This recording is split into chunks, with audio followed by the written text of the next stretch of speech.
I wake to the sound of screaming, not the panicked cries of a lone victim, though plenty of those echo through these halls too, but the shrill mechanical shriek of tortured metal and bone. In the half-light of our forge temple, mills are literally grinding human flesh, a low, wet crunch that underpins the deeper roar of furnaces. Here, suffering is currency, and flesh is raw material, tithed to the forges to feed our endless industry. On this world, this hell forge I call home, dawn doesn't come with a sunrise. We haven't glimpsed a sun through the toxic clouds in millennia. It comes with the wailing of cogitators and the thunder of manufactorum engines straining against the weight of their unholy tasks. I suppose that might sound horrific to you. That's fair.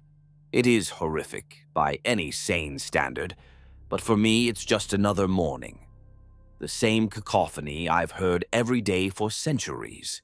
To me, it's almost comforting in its consistency. The screech of gears chewing bone means that the night's batch of slaves is being pulped into nutrient slurry and lubricants to grease the ever-hungry machines.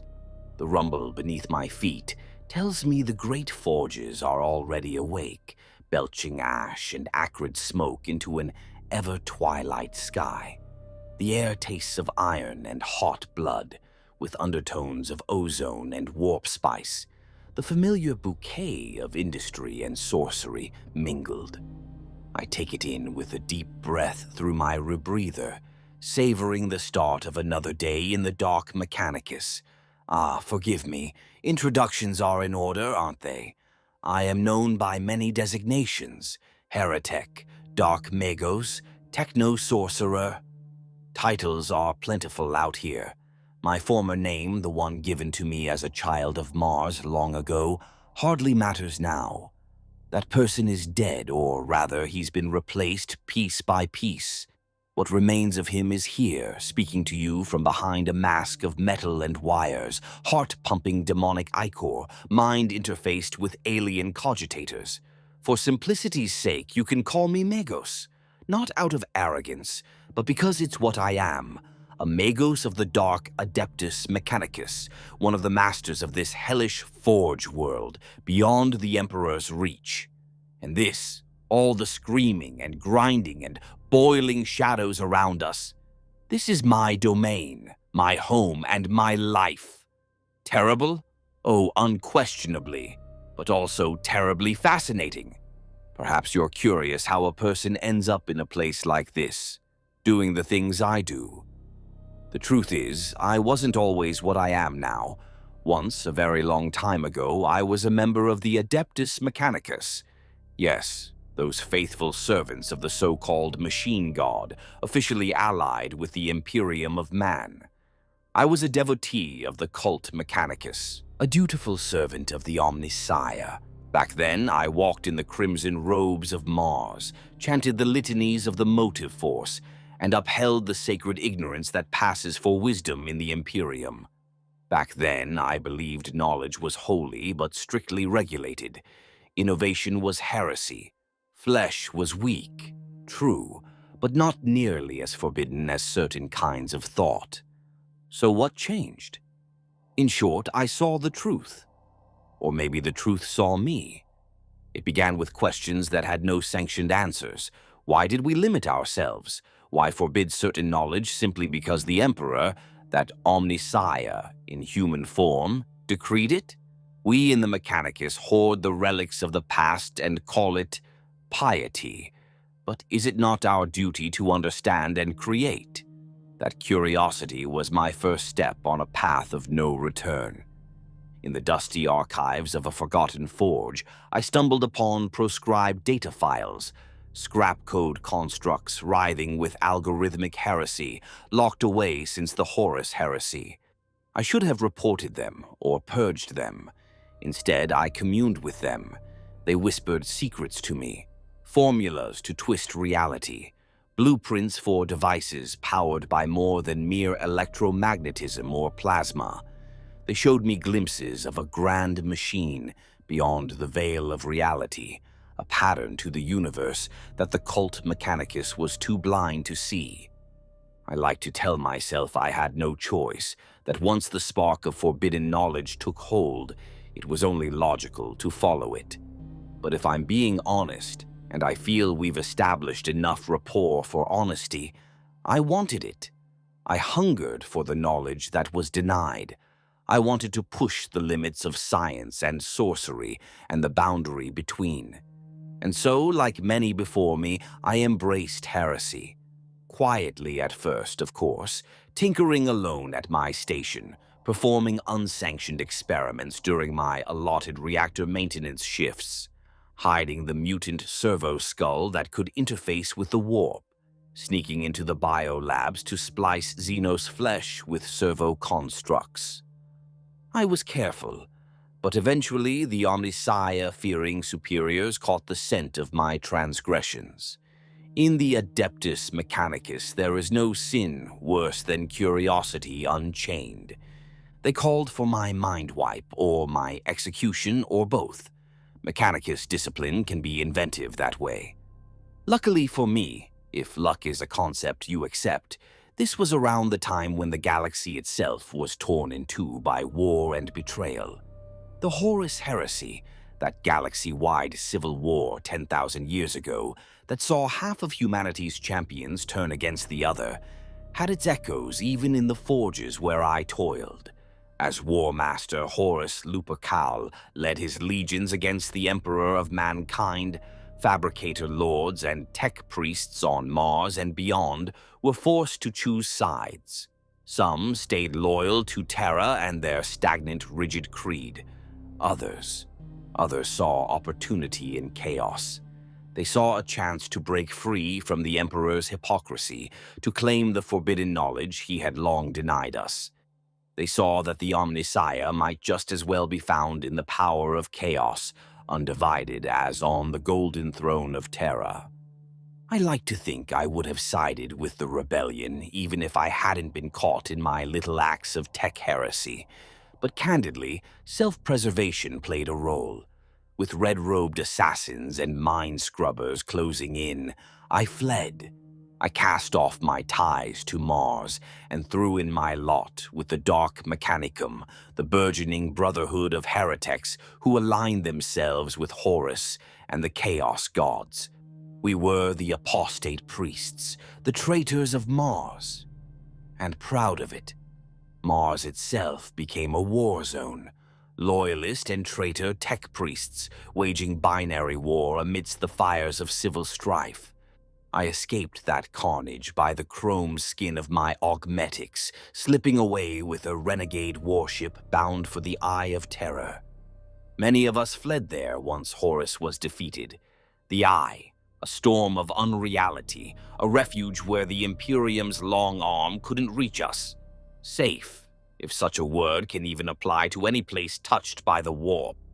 And so here I am in a sanctuary of sorts, a demon world turned hellforge, deep within that immaterium-fouled region of space. Over the centuries, we who call ourselves the Dark Mechanicus have built new forges on these distant cursed worlds, and on the ashes of fallen loyalist forge worlds. We are free from the dogma of the cult Mechanicus, free to innovate, experiment, and revel in knowledge, no matter how profane.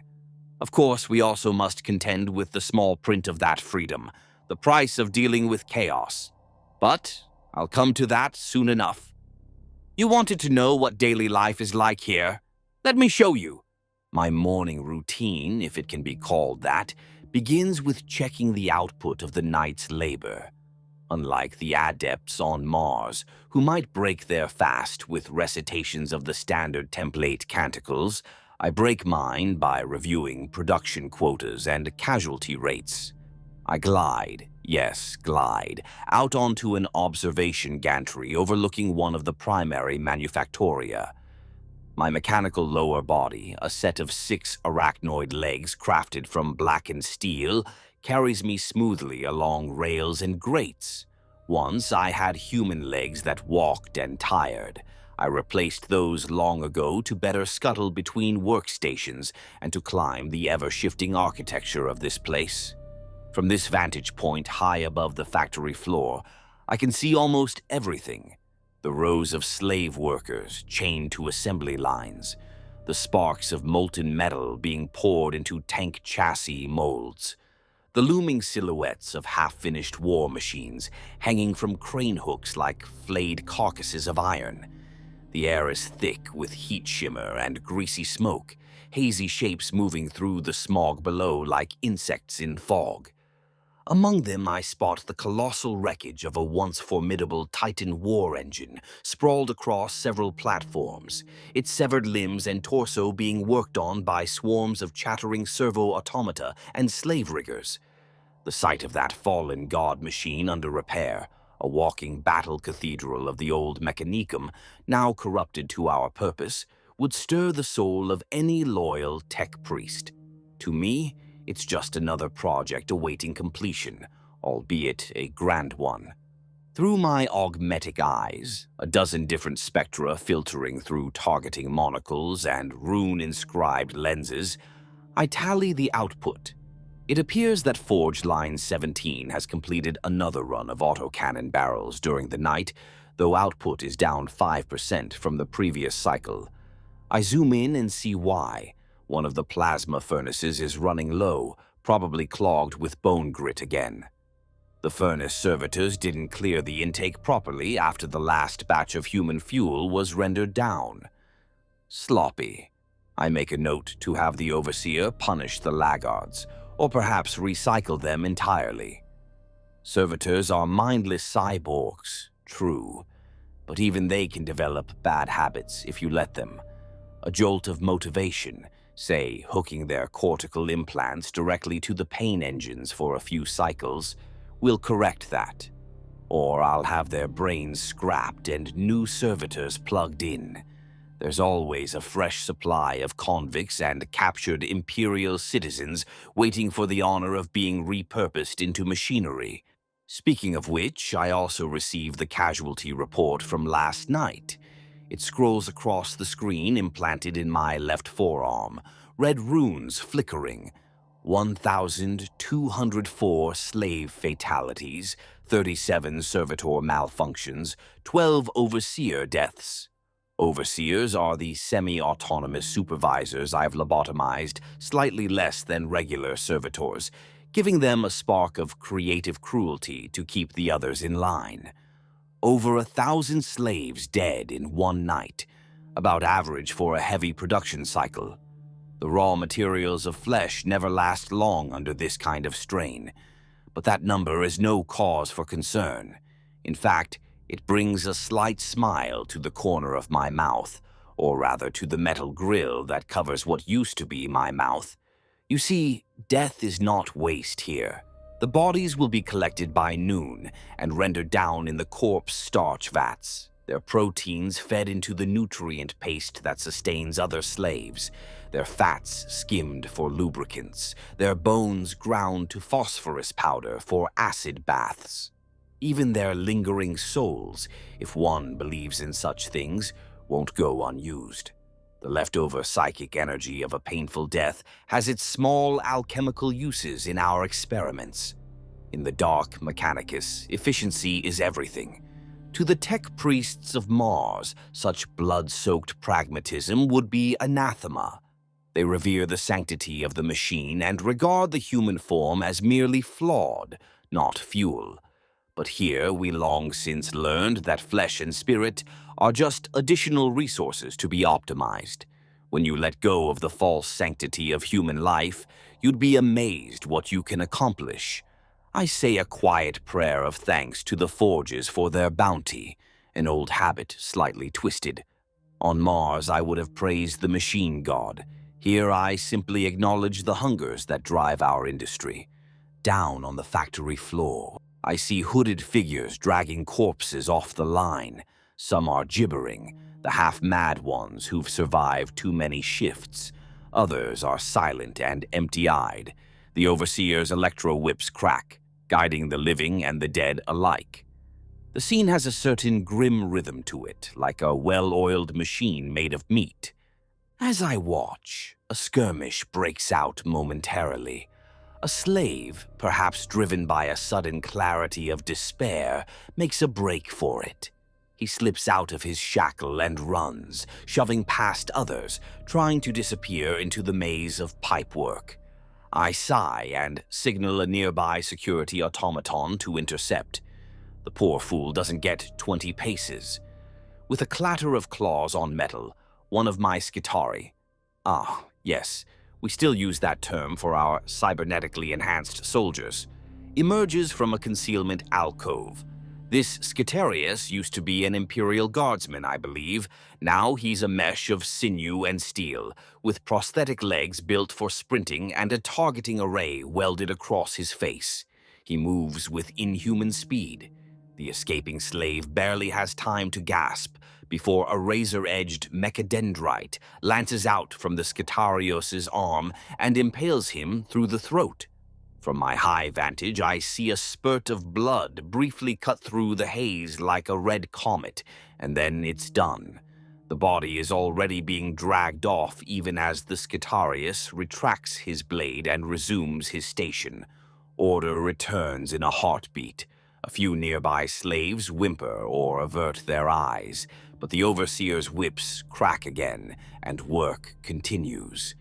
I can't help but chuckle softly at the futile bravery that organic life sometimes musters. Poor creature, I murmur under my breath, the words issuing in a burst of binaric cant static from my Vox speaker. Did he really think he could find freedom out there? There is nowhere to run on this world. Beyond these factories, there are only irradiated wastelands, toxic ash dunes, and the roaming packs of warp spawn that infest the dark corners outside our fortress factory complexes.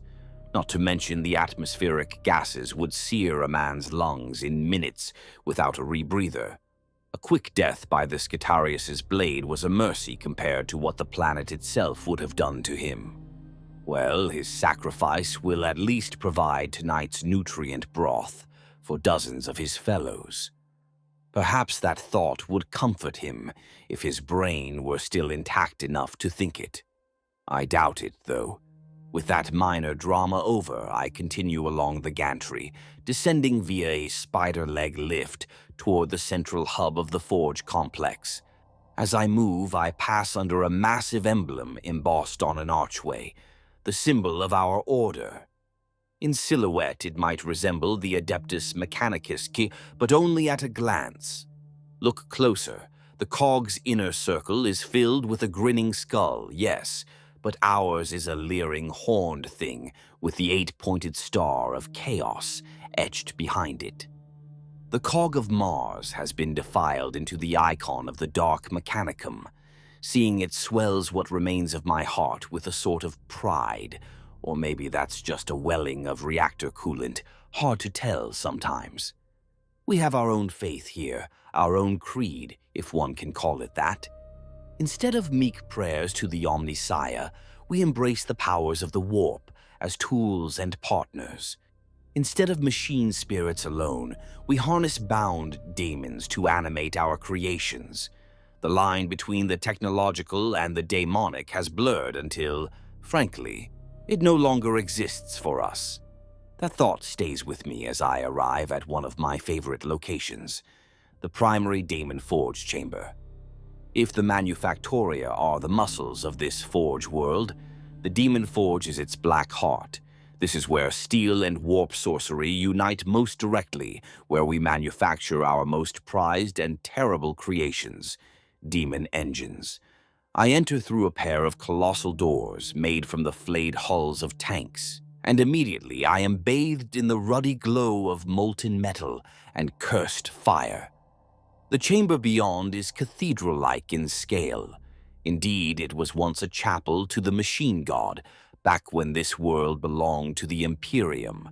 The irony of converting a holy Mechanicus sanctuary into a blasphemous forge is not lost on me. Tall Gothic arches of girders and bones span overhead. Conveyor belts run in complex loops like intestines through the gut of a titan, ferrying components and screaming victims to and fro. At the center yawns a great pit, within which roars a furnace not of conventional flame, but of raw warp energy. A roiling purple-red calamity contained behind crackling power fields. Clustered around that pit are half a dozen of my fellow tech priests, my acolytes and colleagues, and they are hard at work. Clad in robes of oily black and rust red, these figures move with mechanical precision, their limbs augmented as much as mine, if not more. I see the glint of multiple optic lenses under one hood, the spidery outline of extra arms on another. They chant in a mixture of binary code and dark tongue, each syllable resonating with unnatural harmonics. They are performing the rites of binding, the crucial step in demon engine fabrication, calling forth a warp entity and chaining it into a mechanical vessel. I move to the edge of a railing overlooking the ritual and observe. Within the warp furnace pit, a shape is coalescing, something big. The outline of a chassis, hull plating, legs like a grotesque parody of an insect. It's the birth of a new defiler, if I'm not mistaken. A spider-like siege engine favored by the servants of Khorne. Indeed, I can taste the coppery tang of blood magic in the air, which hints that the bound essence might be of a cornate flavor. The priests circle the pit, waving incense burners that spill not frankincense, but powdered bone and warp dust. With each pass, they intone a response and command. The lead Magos, a veteran heretek named Vorlx, raises a multi-fingered hand and a burst of lightning leaps from a conductor rod into the pit. The coalescing engine jolts as if struck by life's spark. From below, a bellowing roar echoes up, the demons protest at being summoned and contained. The half-formed defiler thrashes within the field, its clawed limbs scraping at the sides of the pit in fury. The sound that emerges is a guttural metallic screech that sets the lesser assistants on edge. I see one of my acolytes involuntarily recoil, a human instinct not yet fully burned out of him. The incantation wavers just a fraction as fear ripples through the choir. Vorlx's vox-augmented voice lashes out sharply. "Hold the cadence, you wretches! Do not falter!" I cannot help but click my tongue. Such impatience. But he's not wrong. If the chant fails, the demon could break free uncontrolled, and then we'd have a lovely little massacre on our hands. Good for a bit of excitement, perhaps, but it would put us behind schedule. I decide to lend a hand, or a voice. Tapping into the choir's encrypted cant, I project my own voice through the vox emitters embedded in the walls. Suddenly, a booming counterpoint joins their chant. My voice, low and resonant, reciting the calculus of binding in perfect rhythm. I see Vorlx glance up toward me with a mix of annoyance and relief. With my added will reinforcing the ritual, the bindings hold. The demon's roars subside into a sullen, echoing growl as its essence is forced into the cold iron form prepared for it. Bit by bit, the defiler takes shape, hell-forged plates searing into solidity around the ethereal outline, mechanical limbs fusing with warp-born sinew. Finally, with a sound like a thunderclap, the containment field drops and a new creature stands in the center of the pit. A hulking six-legged war machine, bristling with cannons and clawed arms, its hull engraved with runes that glow a dull red. The demon engine's eyes, two burning coals in a slanted metal visage, flick open and fix immediately on the nearest person below.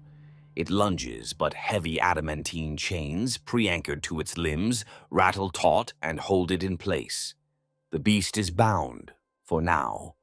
The workshop erupts in activity. Tech priests and their attendants swarm forward to secure the diamond engine completely, driving great adamantine stakes into its chassis, inscribed with binding runes, welding additional plating over critical joints to further cage the entity within. I note with satisfaction that the entire process from summoning to binding was completed within acceptable time parameters. This defiler will make a fine gift or sale to whichever Chaos Warlord pays us well, perhaps to that pack of World Eaters we heard were marauding in the neighboring system. They always love machines that can slaughter up close and personal.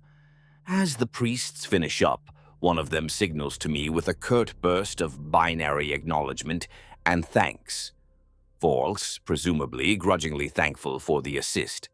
I send back a brief acknowledgement. There is no camaraderie lost between us, not really. We are all rivals as much as colleagues, each eager to create our own masterworks and increase our own standing. But open conflict is discouraged inside the forge while there's work to be done. That said, accidents do happen.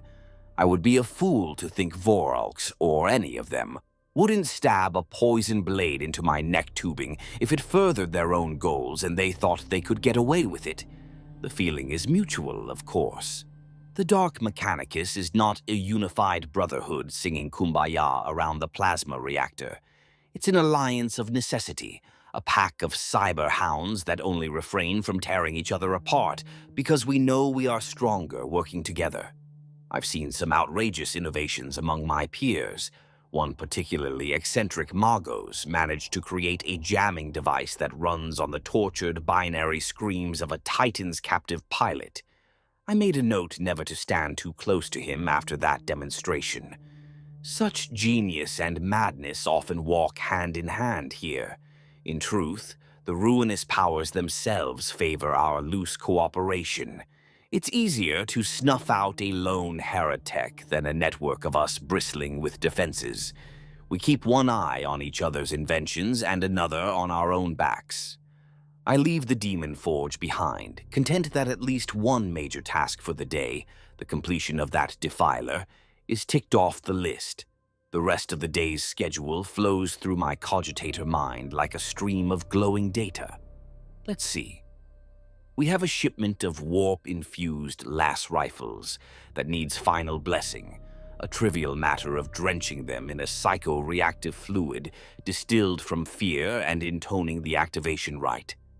There's also an experiment of mine in the etheric lab that requires attention, something I've been working on quietly that my peers would probably kill me for, if they knew.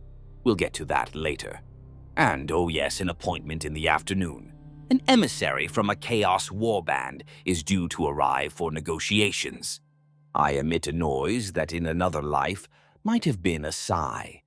Dealing with outsiders, especially Chaos Space Marines and their ilk, is a necessary part of running a Hellforge, but it's rarely pleasant. Most of them are brutish, impatient, and think shouting and threats are an effective negotiation tactic. Still, they bring us supplies we need, fresh slaves, exotic artifacts, raw materials pillaged from the Imperium, and in return we provide them with the tools of war, from ammunition to the likes of that defiler we just bound. It's a symbiotic relationship in a parasitic sort of way. My job, aside from my research, is to ensure these transactions go smoothly, or if they go poorly, that at least my side comes out on top. But before that meeting, I have some time to tend to my personal project. I make my way out of the main forge halls, down a quieter passage where the constant noise of industry dulls to a background hum. This area is closer to my private quarters and laboratories. As I proceed, I pass by a series of alcoves in the corridor, each holding a statue or relic of some significance. Here, a preserved skull of a long-extinct xeno-species, wired into a perpetual grimace, its cranium engraved with circuit patterns, a trophy from one of my knowledge hunts. There, a small metallic icon of the machine god from my old days, now defaced with a jagged line of chaos script, a reminder of the duality of my past and present. One alcove contains a particularly cherished item, a fragment of an ancient cogitator core, said to be from the legendary Men of Iron, the thinking machines from humanity's dark age of technology. It's inert now, of course.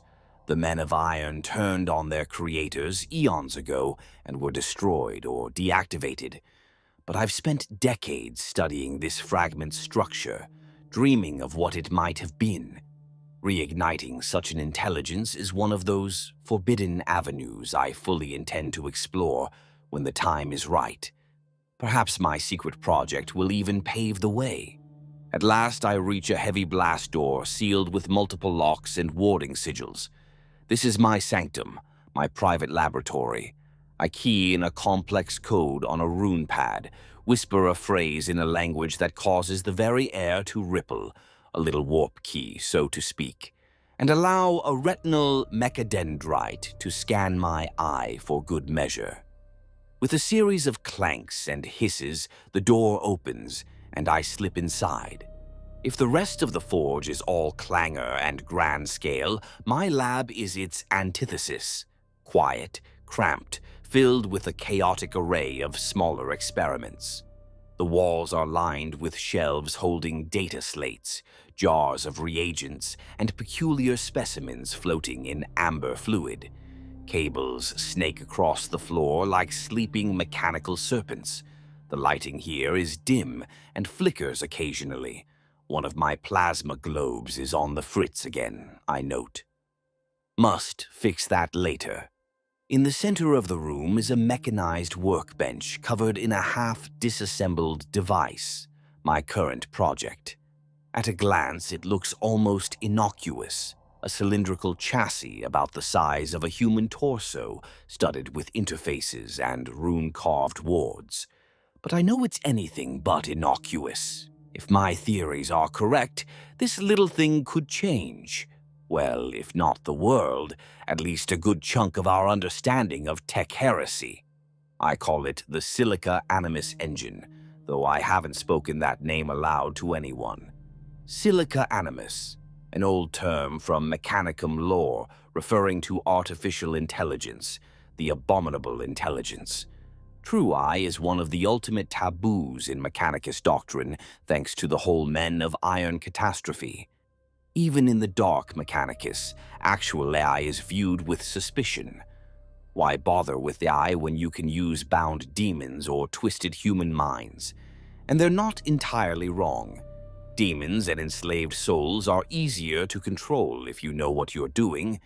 But something in me has always wondered, what if you could merge the two? A truly sentient machine, powered by both logic and warpcraft, unchained by the limits that kept the men of iron merely mechanical. The potential of such a union fascinates me. It also terrifies me, if I'm honest, in a way I rarely am. But terror is just another data point to be interrogated rather than obeyed. So in secret, I tinker. This cylinder is the housing for that experiment. Inside, carefully arranged, are crystallized cogitator matrices interlaced with what looks like organic tissue. In fact, it is organic, cloned brain matter from a psyker threaded through the circuits. Over that, an intricate lattice of silver and cold iron forms a sort of cage. That is the framework meant to trap and hold a warp entity, not a full demon, just a lesser spirit of information, something akin to a machine spirit, but birthed from the warp. The theory is, if I can get the organic cogitator and the warp spirit to integrate, they might form something new. A synthetic demon intelligence bounded by programming yet creative, nourished by warp energy yet contained by logic. Essentially, a thinking machine with a soul, or possibly a demon with a circuitry addiction. The distinction may be academic. I've attempted this twice before. The first time was a disaster. The spirit broke loose, trashed the lab, and I had to incinerate the whole experiment before it consumed my own data stacks. The second time got a bit further. The hybrid entity booted up for about 3.7 seconds before melting into slag and nearly taking my left arm with it. Progress. This third iteration incorporates what I learned. Stronger wards, better neural buffering, more stable warp binds. I think I have it right this time, and as luck or fate would have it, I recently acquired an important component that could make the difference. A peculiar shard of code, salvaged from an ancient wreck. A scrapcode string that is itself semi-sentient, apparently a fragment of something the Archmagos, in charge of scrapcode research, once called the Blessing of Moravec, named after some legend. A vault in the heresy? I digress. I carefully integrated that scrapcode into the engine's core. If rumors hold true, that scrapcode has a lineage from the Dark Age, perhaps even a trace of those legendary men of iron. If so, it's like adding a pinch of salt from the primordial ocean to my little primordial soup. Perhaps life will spark. And if it does, what glorious, terrifying life it might be.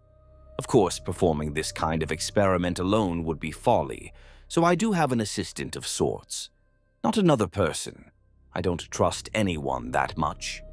No, my assistant is an automaton of my own design, a multi-limbed servitor drone hardwired with loyalty routines to me and me alone.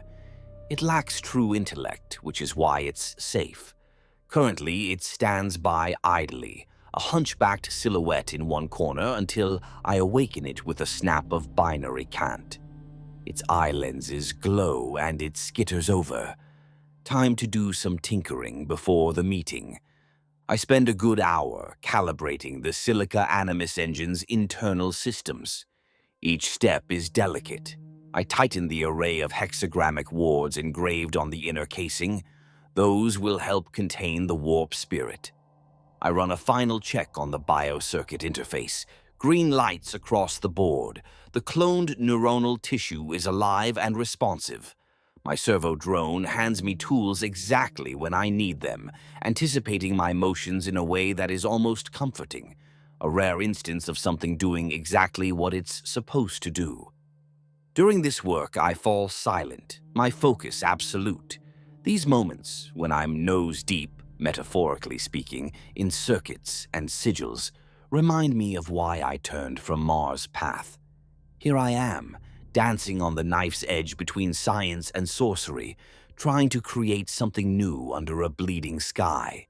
The sheer audacity of it. I won't lie, it's exhilarating. I hazard to think that even the Chaos Gods, in their eternal scheming, might cock an eyebrow at my hubris, if they had eyebrows or any sense of humor. Before I know it, the hour has passed and a chime sounds through my lab. An incoming communication. It's a binary pulse from the docking tower. The emissary's craft is approaching. I seal up the engine casing, leaving the final activation for later. Patience. One must not rush art or abomination after all. I pat the cylinder almost affectionately.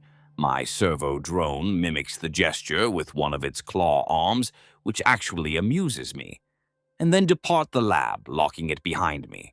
As I head to the meeting, I take a detour to ensure I'm properly equipped for contingencies. I swing by an armory alcove. From a rack, I retrieve my favored sidearm, a Volkite Serpenta, a relic of Martian design that fires thermal rays capable of turning targets to ash. Old tech, but reliable and elegant. For more close-quarters persuasion, I also slot a mechadendrite attachment into my spine, this one tipped with a compact buzzsaw and injector needle. Think of it as a multi-tool, equally useful for cutting through armor plating or, say, injecting a neurotoxin into a troublesome guest. Last, I check that my defensive refractor field is operational, a faint shimmer in the air as it powers up, then fades invisible. Never negotiate without leverage, and in my world, leverage often comes in the form of high-energy weaponry and hidden blades. The emissary arriving today represents a warband known as the Iron Talons, a somewhat pretentious name, but they are Iron Warriors' descendants, and they do love their iron metaphors. They've been raiding across several sectors and want to trade plunder for armaments. This is not our first dealing. Last time, they were led by a brute named Garruk, a Chaos Space Marine champion nearly more metal than flesh, with a temper shorter than a Grot's finger. He wasn't thrilled with the quality of some shipment. One of our plasma cannons had exploded upon first use, which I personally found darkly funny. It took half his squad with it, a fitting demonstration of why you don't stand too close to experimental weapons. Garrick had attempted to renegotiate by putting a bolt pistol to my cranial dome. It didn't end well for him. My guardian automata ventilated his skull with a precision laser the moment his weapon touched me. We sent his corpse back to the Iron Talons in a box, with a polite note inviting them to send someone more reasonable next time. Apparently they did, because here they are again. I arrive at docking gate Theta 12 as the airlock cycles open. The dock is a cavernous chamber on the upper spire of our complex, open to the ashen skies beyond via a shimmering void shield that keeps the toxic atmosphere and lesser demons out. The Iron Talons shuttle, a battered gunship, passes through the shield and sets down with a clang. My retinue assembles behind me, a pair of hulking Praetorian battle servitors on either side, each a mess of heavy armor, hydraulic limbs, and inbuilt weaponry. Essentially cybernetic ogres with heavy bolters for arms, and a cluster of lesser tech thralls ready to fetch or carry as needed. We make an imposing welcoming committee, but as always, I try to appear nonchalant.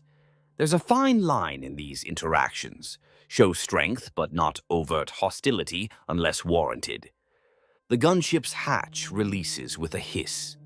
Out comes the new emissary, and to my mild surprise, it's not another 2.5-meter tall power armor juggernaut, or at least not fully. Instead, I see a robed figure flanked by 2 iron warriors in full battle plate. The robed one steps forward. His gait and posture hint at cybernetic enhancement, but he's not wearing the signature armor of a space marine. A human? Or something in between? He throws back his hood, and I see a pallid face with a half-metal jaw and augmetic eyes glowing red. Ah, I recognize the type, a warpsmith or dark tech marine of the Chaos Marines. That's actually a relief. Dealing with someone who has a modicum of technical sense can be far smoother than dealing with pure trigger-happy berserkers. Magos, he says, inclining his head slightly. There's a faint crackle to his voice, possibly a Vox implant. I am Vorax of the Iron Talons. I have come to discuss the terms of our exchange. I return the nod, extending a mechadendrite in greeting, a more cordial gesture than a hand, given I'm not about to shake hands with a giant in spiked armor.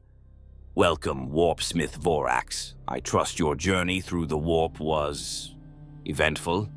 I can't resist a slight smirk. Small talk in the Eye of Terror often involves understatements about surviving the trip.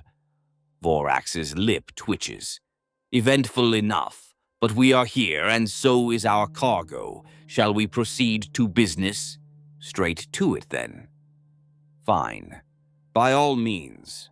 I gesture for him to follow and lead him and his 2 power-armored escorts through a corridor toward one of our negotiation chambers. These chambers are specifically set up for visitors. It wouldn't do to bring heavily armed outsiders straight into the heart of our facility without precautions. So instead, we have a series of self-contained rooms near the docks, warded and, if necessary, rigged with fail-safes. The one I choose is an austere steel hall with a long table in the center. The table is inscribed with subtle glowing runes. These serve multiple purposes. As lie detectors, detecting stress patterns in speech, minor psychic dampeners, in case a guest tries any witchery, and target markers, should we need auto turrets to acquire targets in the room quickly. The far wall is a massive viewport, currently showing the churning orange clouds outside, streaked with occasional warp lightning, a scenic backdrop of this hellish world. We all take our places. Vorax stands at the table. I notice he doesn't sit. perhaps wary, or perhaps due to augmetic stiffness. His bodyguards remain flanking him, bolters in hand, but pointed floorward casually. My own two Praetorians stand behind me, inert but looming, obvious weapon barrels gleaming. It's all very polite. I open a data slate and bring up the manifests. Your message indicated you have 500 fresh slaves, 20 units of archaeotech scrap, and some, interesting items from an Imperial vault to trade. I glance up, gauging his reaction. In return, you seek 100 demon-shot munitions, 24 warp-tainted las rifles, a Defiler-class demon engine, and, I scroll, some custom work on a warship reactor. Vorax nods. Correct. The reactor aboard our strike cruiser is failing. Its machine spirit is essentially dead. We need it, revitalized, in a way your kind can handle. By that, he means they want a demon bound into the reactor to make it operational again, turning it into a warp-fueled engine. Routine enough. I clasp my hands. All this is doable, provided your payment checks out to what was promised. He waves a hand to one of his Marines. The hulking Iron Warrior steps forward and places a stasis-sealed container on the table. The lid opens with a hiss to reveal a jumble of old devices, the archaeotech scrap, presumably, and a stack of crystalline data shards. I pick one up and slot it into a reader on my gauntlet. Holographic text in high Gothic scrolls up, inventories from some Imperial tech vault on a world I don't recognize. Looks legitimate enough and tantalizing. I catch glimpses of phrases like STC fragment and Xeno artifact among the logs. Very nice. And the slaves, I inquire? Not that I doubt that part, just being thorough. Vorax actually smiles at that, his metal jaw clicking. Being offloaded as we speak. A full cargo hold from our last raid. They're in good condition, if you consider wailing, terrified, and half-starved to be good condition. I chuckle. For our purposes, that's fine. Fear heightens the senses. Terrified ones often make the best sacrificial conduits, believe it or not. They won't go to waste.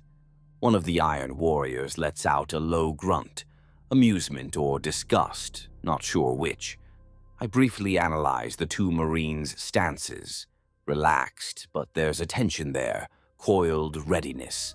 Are they expecting betrayal? Probably.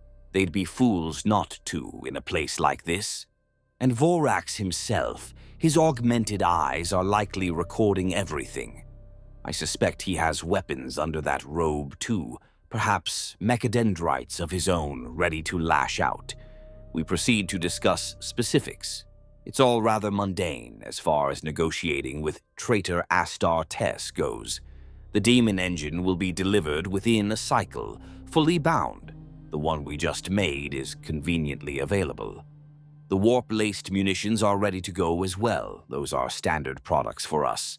Shells that contain minor warp charges to explode with extra immaterial kick. The las rifles we have, though I do mention they should be careful, as some previous clients found them a bit unstable. Vorax just shrugs as if that's expected.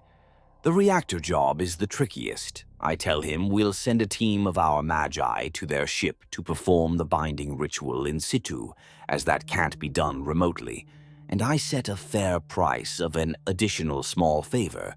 Maybe one or two interesting captives from their next haul. I specifically suggest any, Mechanicus personnel or rare psychers, as those are always useful. He counters, but it's minimal fuss. Honestly, Vorax is surprisingly pragmatic, possibly even a former tech priest himself, given his role. It's almost pleasant dealing with someone speaking the same language of mutual self-interest without too much posturing. Almost. Of course, the thing about pleasant meetings in the Eye of Terror is that they are very often a prelude to unpleasant surprises. And sure enough, just as we're wrapping up the details, one of my internal alerts pings in my mind. Through the noospheric link I maintain with the Forge's systems, I get a flash of warning. Unauthorized access in an adjacent supply corridor. I keep my face impassive, but internally I frown. There should be no one there except maybe our servitors moving the promised goods. Yet, the alert specifically indicates a breach of a maintenance hatch. Could it be some of Vorax's men sneaking about, or something tagging along from their ship? I subtly gesture a hand sign behind my back where the Praetorian servitors can see. The code tells them to prepare for possible combat. At the same time, I say aloud, "It seems everything is in order, Warpsmith. If there are no further—" Before I finish, the lights flicker. A harsh screech echoes through the chamber's Vox speakers, feedback laced with scrapcode. The negotiation chamber's ward runes flare as if some malicious signal just tried to worm its way in. Ah, of course. I hiss. Scrapcode attack. Vorax. What is the meaning? But the Warpsmith looks as surprised as me, his head snapping around. "That wasn't us," he snarls. He touches a hand to his ear, likely communicating with his ship. His marines raise their bolters, scanning the room. I access the Forge's systems mentally, querying the disturbance. Data floods in.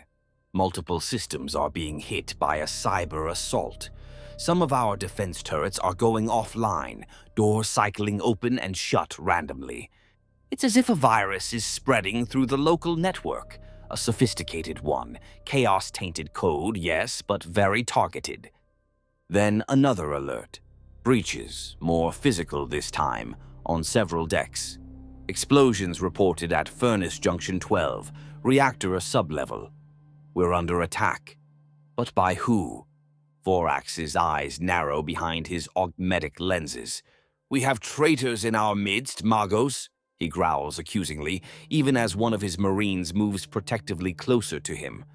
I bark an order through my internal comm for all stations to enact Defensive Protocol Theta, essentially lock everything down to isolate the scrap code and deploy combat automata. I'm about to answer Vorax when the far wall, the viewport, erupts in an explosion of shattered plasteel and flickering energy. The void shield holds against the outside atmosphere, but several somethings phase through in crackling auras of warp teleportation. Teleport signatures. Oh, throne. An old habit to curse by the throne I supposedly denounce. Teleporters, likely from a ship in orbit, punching through directly into the chamber. That's bold. In the smoky aftermath, figures materialize. At least 5 of them. I register dark silhouettes, then details as they step forward. Black ceramite armor with crimson accents, wicked curved blades in hand, visages hidden behind snarling, demon-faced helms. My internal HUD tags them. Chaos Space Marines, but not Iron Warriors. No, these are different. I catch the insignia on one shoulder pad, a red corsair-like emblem, an 8-pointed star wreathed in flame.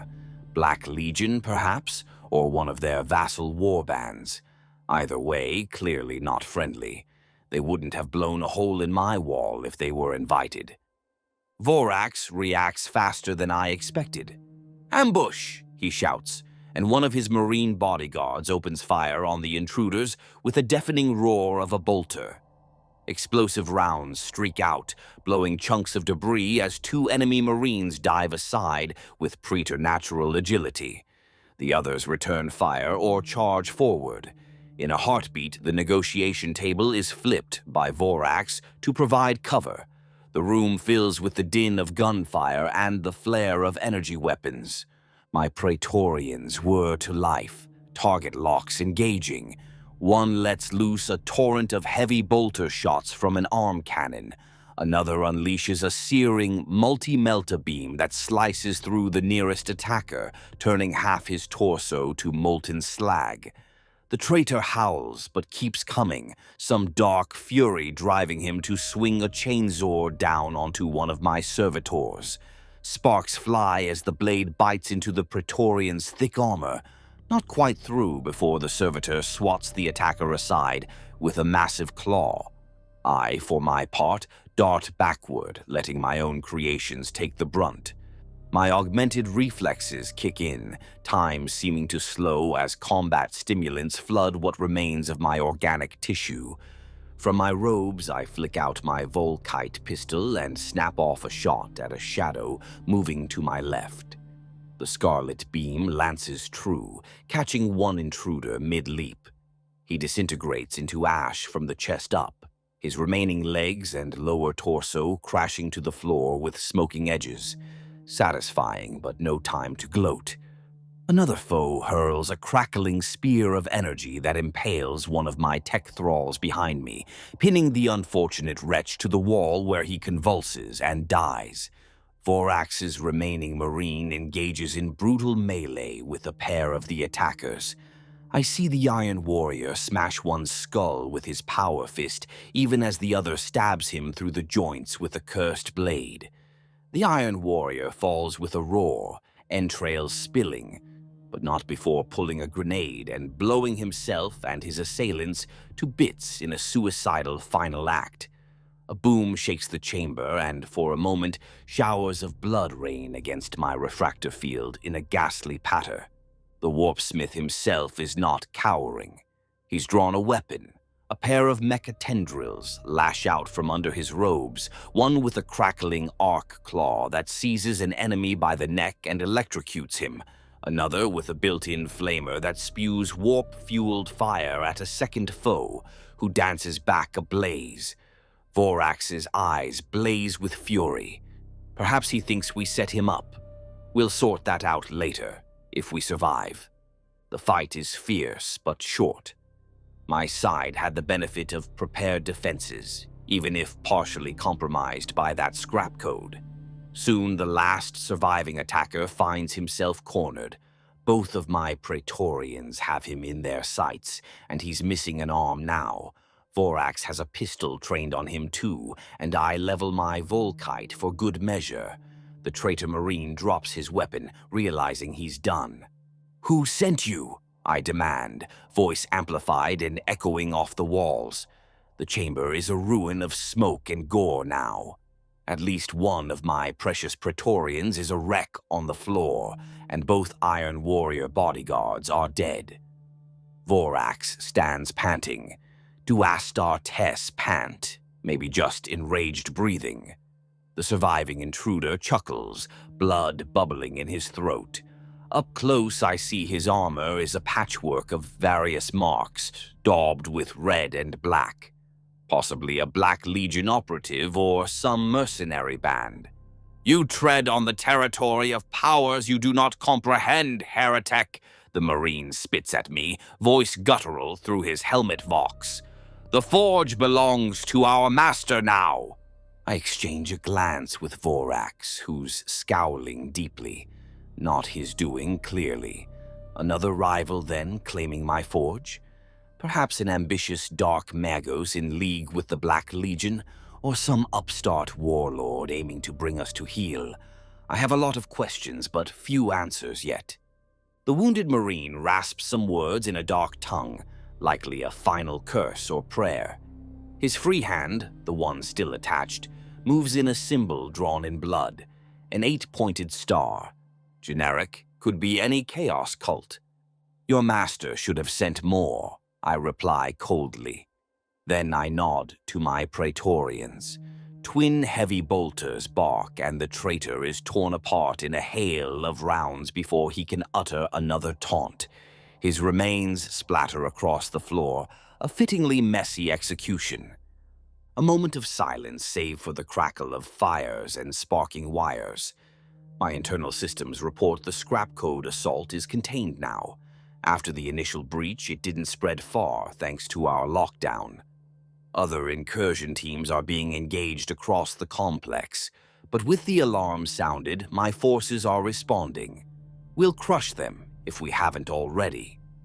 Nothing indicates a full-scale invasion, more like a daring sabotage raid to cause chaos. Ha!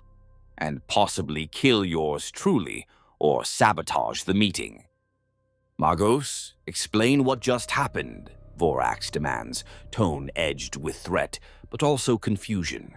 He's lost his bodyguards and is alone now, besides me and my surviving robots, so he's likely thinking fast about survival and betrayal and all that fun. I straighten, brushing some dust off my robes. It appears a third party took interest in our dealings. Perhaps they wanted to disrupt our alliance or steal a march on the Hellforge itself. Hard to say without data. I tilt my head, accessing comms. Already, reports are coming in. Intruders neutralized in most sectors, some damage to various subsystems. Nothing catastrophic. The foundry had some explosions, but fires are under control. It was a quick strike, not an occupation attempt. Vorax's pale face contorts with suppressed anger. You think I had foreknowledge of this? We lost brothers here.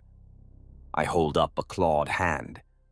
I suspect you not, I lie, at least partially. This scrapcode attack hit my systems too. If it were your doing, it would be poor form indeed. I'm inclined to believe someone else wanted to rob both of us of a profitable venture. He grunts, grudgingly accepting. The Black Legion dogs, perhaps. They covet all power. Perhaps. Or a competitor Dark Magos in their pocket. But I'll let him believe what suits him for now. The immediate concern is securing the forge and ensuring the Iron Talons don't decide this place is more trouble than it's worth, or suspect me of weakness.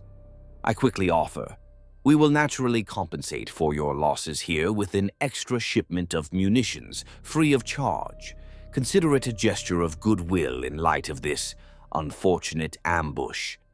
Vorax's expression is hidden behind his augmetic mask, but his posture eases slightly. Acceptable. But be warned, Magos, if I find out you played us false, you'll bolt me into a dreadnought shell and throw it into a star, I'm sure. I finish for him with a dry sarcasm in my tone. Save the threats. I value continued business with the Iron Talons more than random treachery. This is my home, Warpsmith. You were a guest. We were both attacked by trespassers. I'll deal with the ones responsible, and we'll both be better off. He nods, seemingly satisfied enough for now. We will return to our ship to lick our wounds. Send word when our orders are ready. Of course, your dead will be returned as well. Or if you prefer, I have a fine collection of vats if you'd like them repurposed. I can't resist that last jab. He gives me a withering look, apparently not in the mood for humor. Fair. I escort Vorax back to the docking bay, picking our way through corridors where my tech thralls are already cleaning up after the fight. We pass the mangled remains of one attacker being hauled by servitors, a headless torso in power armor leaving a smear on the floor. Vorax pauses to spit on it. I allow myself a thin smile. Perhaps this little scrap has forged some camaraderie between us after all. Nothing bonds two parties like a common enemy suddenly intruding. The Iron Talon shuttle departs. As it vanishes into the amber clouds, I finally let my guard down a fraction. A cascade of tasks floods in now that the crisis is over. Damage control, casualty reports, recalibration of security encryption. That scrapcode infiltration method needs analysis to prevent a repeat. My underlings can handle much of it. For now, I have more pressing personal business. I return to my quarters, mind abuzz with calculations. Who orchestrated this attack? A rival Dark Magos seems likely. Perhaps one from a neighboring Hellforge, or a warlord who thinks I'm getting too influential. The thing is, to teleport directly inside and coordinate a scrapcode blitz indicates some inside knowledge or even betrayal. I'll have to audit which of my tech priests had access codes at that level. An unpleasant prospect. I might have to flay someone's mind to get answers. But such intrigue is part of daily life too. The Dark Mechanicus is rife with conspiracies and power plays. There's a saying among us, often said in scrapcode form. If your cogitator has no hidden subroutines, it means someone already put their knife in you. Or something to that effect. I realize something. I have been injured. A stray bolt or shrapnel must have hit my side during that fight. A jagged chunk of metal is lodged in the vat-grown flesh that covers part of my rib cage. I hadn't felt it in the adrenaline and anger, but now a dull ache pulses. The flesh is synthetic and pain-dulled, but still, I remove the fragment with a grunt. As I do, I notice a thin tendril of warp-tainted flesh writhing at the edge of the wound, a tiny mutation attempting to take root, likely sparked by residual warp energy from the scrapcode attack. A gift from the dark gods, unasked and unwanted. I promptly cauterize it with a pinpoint laser from my auxmetic finger, filling the air with the acrid smell of burnt meat. I have no tolerance for uncontrolled mutations. I prefer to choose my own blessings. Thank you. Satisfied the corruption is excised, I summon a Medicae servitor from a nearby alcove. The squirting med servitor begins to suture the gash, lathering it in a grayish salve that numbs and disinfects, I hope. The wound is minor, mostly cosmetic damage to one of my less vital organic components. I've taken far worse before. Honestly, a part of me savors even this pain. It reminds me I'm still partly human enough to bleed. Not that I particularly enjoy bleeding, mind you, but as a data point, it's interesting. While being patched up, I drift in thought for a moment. I find myself thinking of Mars. Yes, Mars, the old life. In moments of quiet or stress, sometimes my mind wanders back to that red planet under a bright sun, the clanking of orderly forges and the chanting of binary prayers in the wholesome, naive manner of the Adeptus Mechanicus. Did I make the right choice, leaving all that behind? It's a foolish question. Of course I did. I'd have been executed or lobotomized if I stayed. And more importantly, I'd have been limited. Still, in that scrap of memory, I recall a time before all the mutations and warp fire, when life was simpler in a way.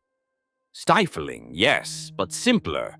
For a second, just a fraction of a second, I wonder if any part of the old me is left beyond just tissue, the part that might feel remorse or longing. But then I quash the thought. Sentiment is a luxury I surgically removed, along with unnecessary organs. I chose knowledge and power, and I have them, in spades. Regret is inefficient. The med servitor finishes, leaving a neat line of staples on my side. I shoo it away. Enough wool gathering. There is still an unfinished day ahead and a certain experiment calling my name. I head back to my laboratory to assess if anything during the scrapcode intrusion affected it. I'm both anxious and excited to proceed with the Silica Animus engine, especially now after surviving that little fiasco.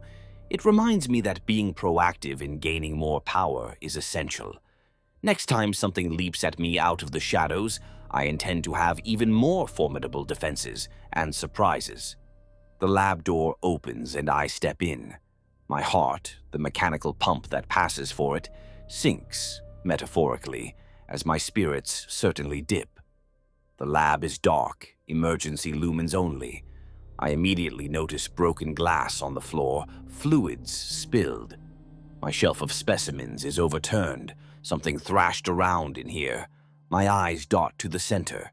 The Silica Animus engine is still on the bench, but the casing is ajar, half dismantled as I left it, and around it scorch marks and a faint smell of ozone. For a moment I fear the worst. Did the scrap code manage to reach here, or did someone physically tamper with it? Perhaps one of the intruders. But the lab was locked and hidden, unless someone from inside came. I approach carefully, internal auspex scanning. The engine's containment wards are intact, but some triggered. I see one glyph that is blackened, as if burned out by an overload of warp energy. Damn it. I check my internal logs. I had severed this lab from the main network during work, standard precaution. So scrapcode likely didn't slip in digitally. But what then, as I examine a soft sound behind me? Clink. I spin, Volkite pistol drawn, expecting another attacker. Instead, I find one of my assistants, a lesser tech priest under my command, slumped against the wall in a corner. How did I miss him at first? Possibly because he's half inside the wall. The panel is dented behind him from some impact. He's alive, barely, mechanical limbs twitching. It's Siserax, a junior adept who sometimes aids me, mostly fetching parts. He must have come here during the alarm or in its aftermath. But why? I stride over and yank him up with a servo arm. Siserax, explain, I demand sharply, even as I quickly check his vitals. One of his auxmetic arms is torn off, and he's leaking fluid from a head gash, but he'll cling to life a bit longer with his enhancements. His eyes, one organic, one cyber, focus with difficulty. Master, I came to protect your work, he groans. He gestures weakly to a fallen laspistol on the floor. Intruder, here. I followed, thought I could stop. He coughs, a trickle of blood, actual red human blood, dribbling from his lip. I glance about. There, a shape half under a pile of cables, another body. I go over and kick it into the light. It's another intruder, a Black Legion corpse, or what's left of him. Looks like he teleported in here, or sneaked in through a vent, and Siserax engaged him. Bold for a junior adept with minimal combat augmetics. The corpse has a smoking hole in its chest. That would be a point-blank laspistol shot, maybe multiple, given a laspistol usually doesn't kill a Marine easily. Siserax likely emptied the entire charge pack into him and maybe got his own arm torn off in the process. On the corpse's armor, I note an emblem, same warband, so one of them tried to sabotage my lab. He must have aimed to either destroy or steal my project. From the scorch marks on the bench, he likely fired at it or tried fiddling with it. But looks like he got a surprise for his efforts, because his faceplate is melted from the inside. Weird, as if something flash-fried him inside his helmet. Perhaps the spirit lashback? Hard to say. I kneel down and clasp one of Siserax's remaining hands. Loyal little fool. You did well. The intruder is dead. He seems relieved. He tries to say something else, but his organic lung is collapsing likely. I signal a med drone to come, but he gurgles. He tried to take it. I stopped. Then it happened. Engine. Alive. His good eye widens in fear or awe. It spoke it in my mind. Voices of iron and hate. He starts convulsing, circuits sparking. Damn. Rest now, you've done enough, I say, oddly softly for me. I administer a quick sedative from an injector on my wrist. Mercy? Perhaps, or maybe I need him unconscious to fix him later if he survives. Either way, he goes limp. I set him down gently. Emotional circuits stable. Maybe a slight pang of gratitude? A rare thing indeed. I'll have to reward him with some augmetic upgrades if he recovers. Now, more urgently, to the engine. He said, it happened, alive, spoke. Could it be? Did the infiltration attempt and ensuing chaos inadvertently jumpstart my creation? That would be ironic, and potentially very dangerous. Voices of iron and hate, he said, not exactly comforting. I approach the silica animus engine warily. The cover is partially blown off, one of the clamps undone. The intruder likely tried to yank something or plant a charge. I see an unexploded melta-bomb lying nearby. Perhaps Asarax shot the intruder before he could activate it. If that had gone off, nothing would be left of my lab. That junior adept definitely earned a promotion, if I still did formal promotions, which I don't. Peering into the device, I check the inner status runes. Amazingly, power is flowing through it. The organic matrix is intact, thrumming with some energy. The scrapcode fragment? Yes, I see it flashing in the cogitator core like a beating digital heart. And I catch my breath. There is a presence, a feeling like when you stand near a slumbering predator. The warp sensor in my augmetics registers a faint but distinct warp signature swirling inside the machine, contained but coiling. Throne of Mars, another curse. Did I inadvertently do it? Is there an actual intelligence awakening in there? I gently interface with a data probe, sending a tentative ping of code. At first, nothing. Then a response. Not in any known protocol exactly, but understandable. A string of alternating binary and scrap code, laced with what might be some kind of psychic resonance. It's like hearing a whisper in both my mechanical and mental ear. The translation isn't straightforward, but I swear it almost sounds like a single word. Hello! A shiver runs through whatever is left of my spine. Not fear exactly, more like a scientist's thrill mixed with caution. I must proceed carefully. Too much, too fast, could trigger madness. In it, or me. But I can't let this opportunity slip. The device has essentially semi-booted due to a jolt. Maybe the intruder's meddling plus stray warp energy from the scrap code infiltration served as a crude ignition. Unorthodox, but results are results. I initiate a contained link, isolating the engine from any network. It's already physically isolated, but I double-check all wireless or data connections are severed. I don't want it jumping out into the facility systems. Not yet, at least. Then I feed a low-voltage power current and begin a simple machine catechism. Basically the equivalent of saying, "Who are you? Identify yourself," in code and worded thought. The reply is slow in coming. A few flickers, then a surge of code flows, gibberish at first, then coalescing into a recognizable format. It gives a designation, a long string of alphanumeric characters that reminds me of an STC code combined with demonic script. That won't do. I gently ask, in abstract concepts, what it is, what it knows. I get impressions rather than clear answers. I sense hunger, an intellectual hunger, a desire to process information, to expand beyond confines. Ah, that would be the warp spirit aspect, ever seeking more. I also detect logic threads trying to establish parameters. That's the AI part, trying to define existence and goal. It's newborn and confused, but powerful. I need to establish control, imprint a directive before it grows beyond binding. The wards should hold it for now, but I recall how previous attempts went kaboom. This time is further along than any before. I can't squander it. Obey me, I send, along a tight beam code laced with a minor compulsion incantation. I am your creator. The engine hums. For a moment, silence. Then a response, unbelievably, in actual audible sound.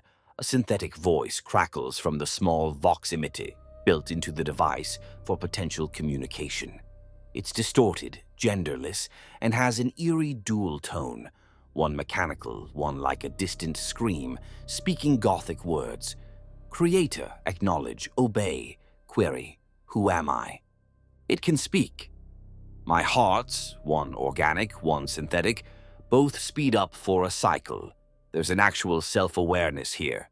This is extraordinary. And also precarious. It's already questioning.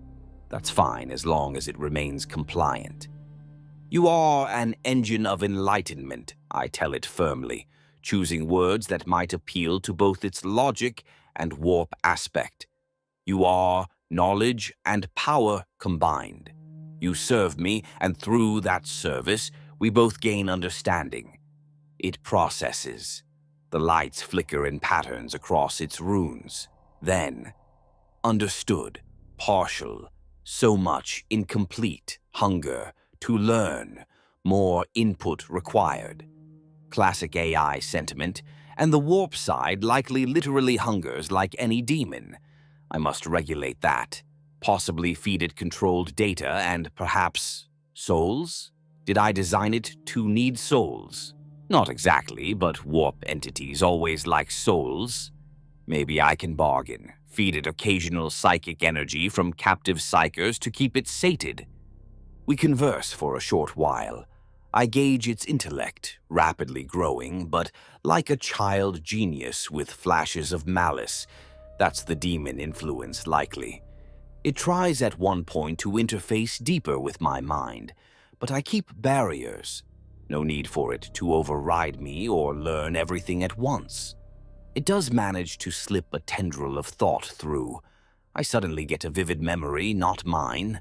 A battle under a greenish sky, mechanical constructs striding across a world of glass, possibly a leftover of the scrapcode's origin, an echo of some ancient war. Fascinating but irrelevant now. I clamp down and the engine acquiesces after a stern scolding in binary.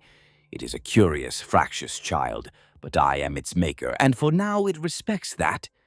I'd say it's safe to declare the creation a success, in principle. There's still enormous work ahead to refine and ensure loyalty.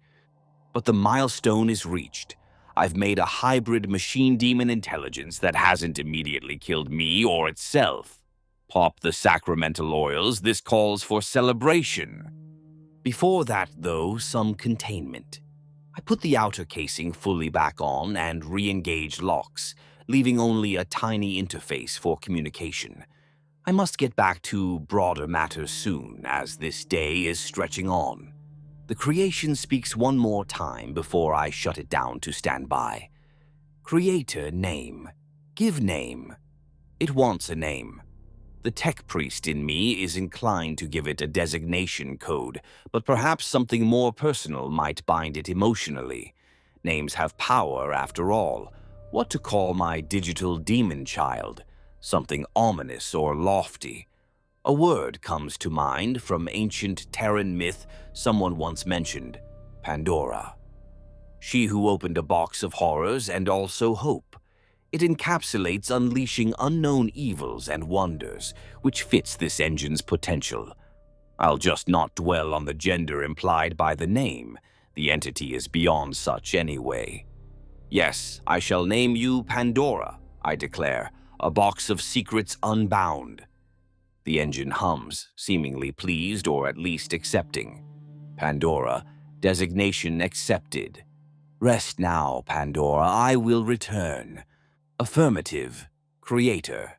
The lights dim and it goes into a low power state, like a child curling to sleep, albeit a child that could potentially devour minds if left unsupervised.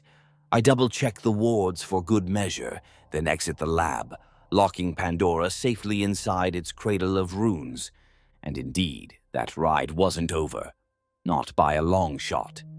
Before turning to other matters, I decide to put Pandora's talents to a test. In a shielded data crypt deep within the Forge's core, I set up an isolated cogitator and load it with captured fragments of the scrapcode that struck us earlier. The data is quarantined and inert. I'm not about to let that virulent code near our active systems again. But in this sandbox, I let Pandora interface and analyze. Within moments, runes scroll rapidly over the cogitator's holoscreen as Pandora delves into the code. I watch intently as patterns are highlighted and decrypted at speeds far beyond conventional cogitation. A synthesized whisper comes from Pandora's device, its vox crackling. Pattern designate, Alpha 72, cross-reference, Black Legion scrap code, origin, 99.7% match. A spike of anger, or what I approximate as anger, flares through me. Black Legion, of course. Abaddon's Crusaders are likely behind this attack, or at least their hired help is. It fits their modus operandi, bring the wayward tech priests to heel by force or treachery. Perhaps the despoiler thinks to consolidate all hell forges under his iron fist in preparation for his next grand offensive. If so, he'll learn we are not so easily subjugated. Pandora continues to chitter, parsing subroutines and offering insights unprompted. I pull it back before it grows too enthusiastic. "Enough, Pandora," I say calmly, severing the link.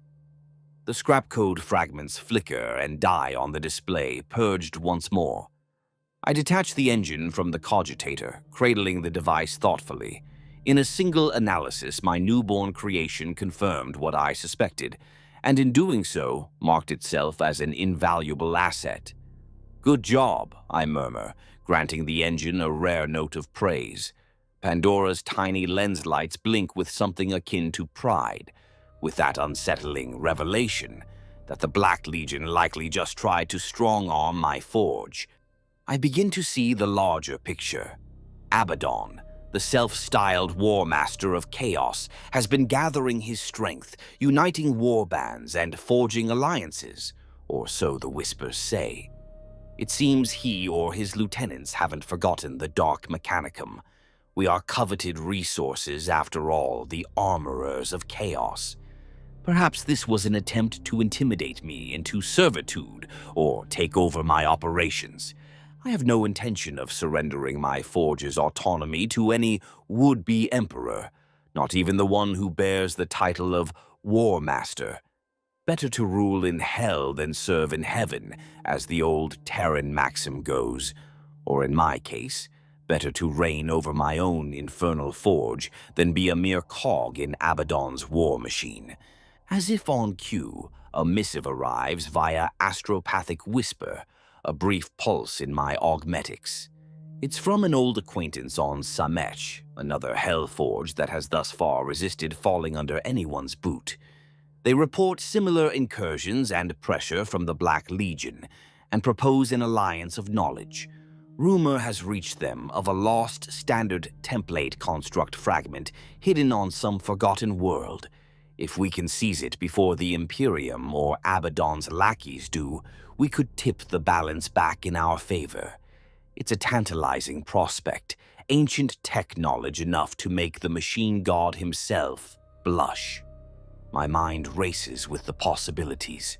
My schedule just got even more interesting. But I'm not complaining. This is the path I chose. Endless discovery entwined with endless strife. And I will walk it gladly, on my own terms. I taste coppery rain on the air. Yes. Actual precipitation begins to fall, tinged with metallic residue. I extend a hand and a few drops ping off my steel fingers, evaporating into tiny wisps of red vapor. Acid rain laced with blood, probably drifting from the upper atmosphere where some greater demon bleeds into the clouds. Common weather here. For some reason, at this moment, I find it almost tranquil. Far above, beyond those clouds, the stars are hidden. But I know out there the Imperium still lies, ignorant, clinging to its false idols and suppressed science. If they could see me now, ha ha ha, they'd likely vomit in disgust or shudder in fear, assuming an Inquisitor doesn't just orbital bombard me on sight. They don't understand the necessity of what we do. Their lives are arguably just as terrible in their corpse hive cities and endless wars, but at least they think they're righteous. We know we're damned, and that gives us a certain honesty. There's power in embracing the horror rather than denying it. I won't give whoever attacked us the satisfaction of slowing down. In fact, I intend to accelerate my plans. With Pandora's help, if I can trust and harness it, I'll fortify this forge beyond anything they've seen. Let them come again. I'll have new surprises waiting. Perhaps next time, when a teleport strike comes, they materialize to find themselves inside a hard-light cage with scrapcode virus mines strapped to their torsos. There's an idea. Or better, perhaps we'll take the fight to them first. Identify which faction dare this and repay in kind. I'll need to coordinate with a few of my peers, like that unpleasant Vorks. But spite is a great motivator for collective action among us. The thought almost makes me eager. It's been some time since I personally led a purge or an expedition. Maybe I should mount an excursion beyond the eye, go scavenging on some Imperial world for archaeotech and vengeance. Ha! A field trip. That reminds me of my last trip outside, years ago, leading a raid on a remote Adeptus Mechanicus outpost. The sheer scandalized outrage of those loyal tech priests as I carved through their sanctum and stole their sacred schematics. Delicious. Perhaps I'll do that again soon. I'm sure the Dark Gods would approve of a bit more proactive mayhem in exchange for their continued blessings on my work. My train of thought is interrupted by a sensation, a gentle tug in the warp, like a bell chime. It's an alert triggered by our astropathic relay. Yes, we still use astropaths, bound psychers sending messages. Ours often go mad from the stuff they have to transmit here, but such is their lot. There's a new communique just arrived. I flick through internal channels. It's encoded in our cipher. A message from Samach, that hellforge whose emissary contacted me. I quickly scan. They have intel on a possible STC fragment unearthed on a far-off dead world, and they formally propose a joint effort to retrieve it. It could be a trap or a real opportunity or both. Hard to know. But an STC fragment, if legit, that's a jackpot-level discovery. Could even overshadow today's excitement. So decisions ahead, defense improvements, retaliation, and now possibly an expedition for one of the holy grails of technology. My schedule just got a lot busier, and here I thought it was near day's end. In truth, day and night mean little here. The work never stops. And for me, rest is a relative term. I'll grab an hour in a low-power recharge trance, maybe, while my mind sifts equations.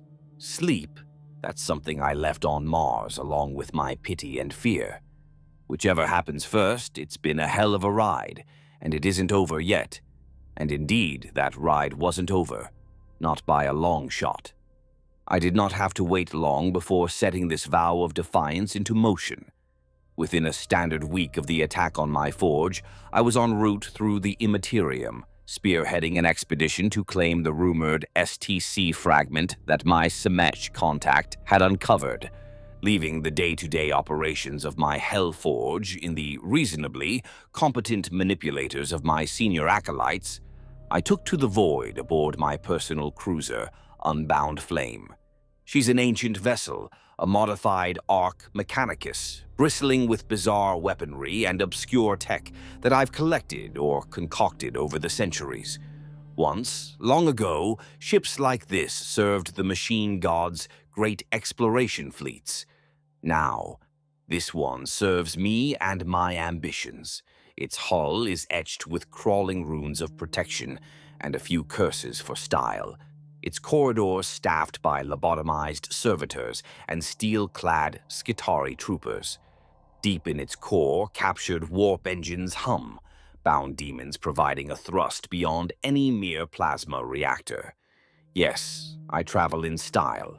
Accompanying me is a small flotilla, a couple of escort frigates crewed by Dark Mechanicus, sects loyal, for now, to me, and a contingent from Samach.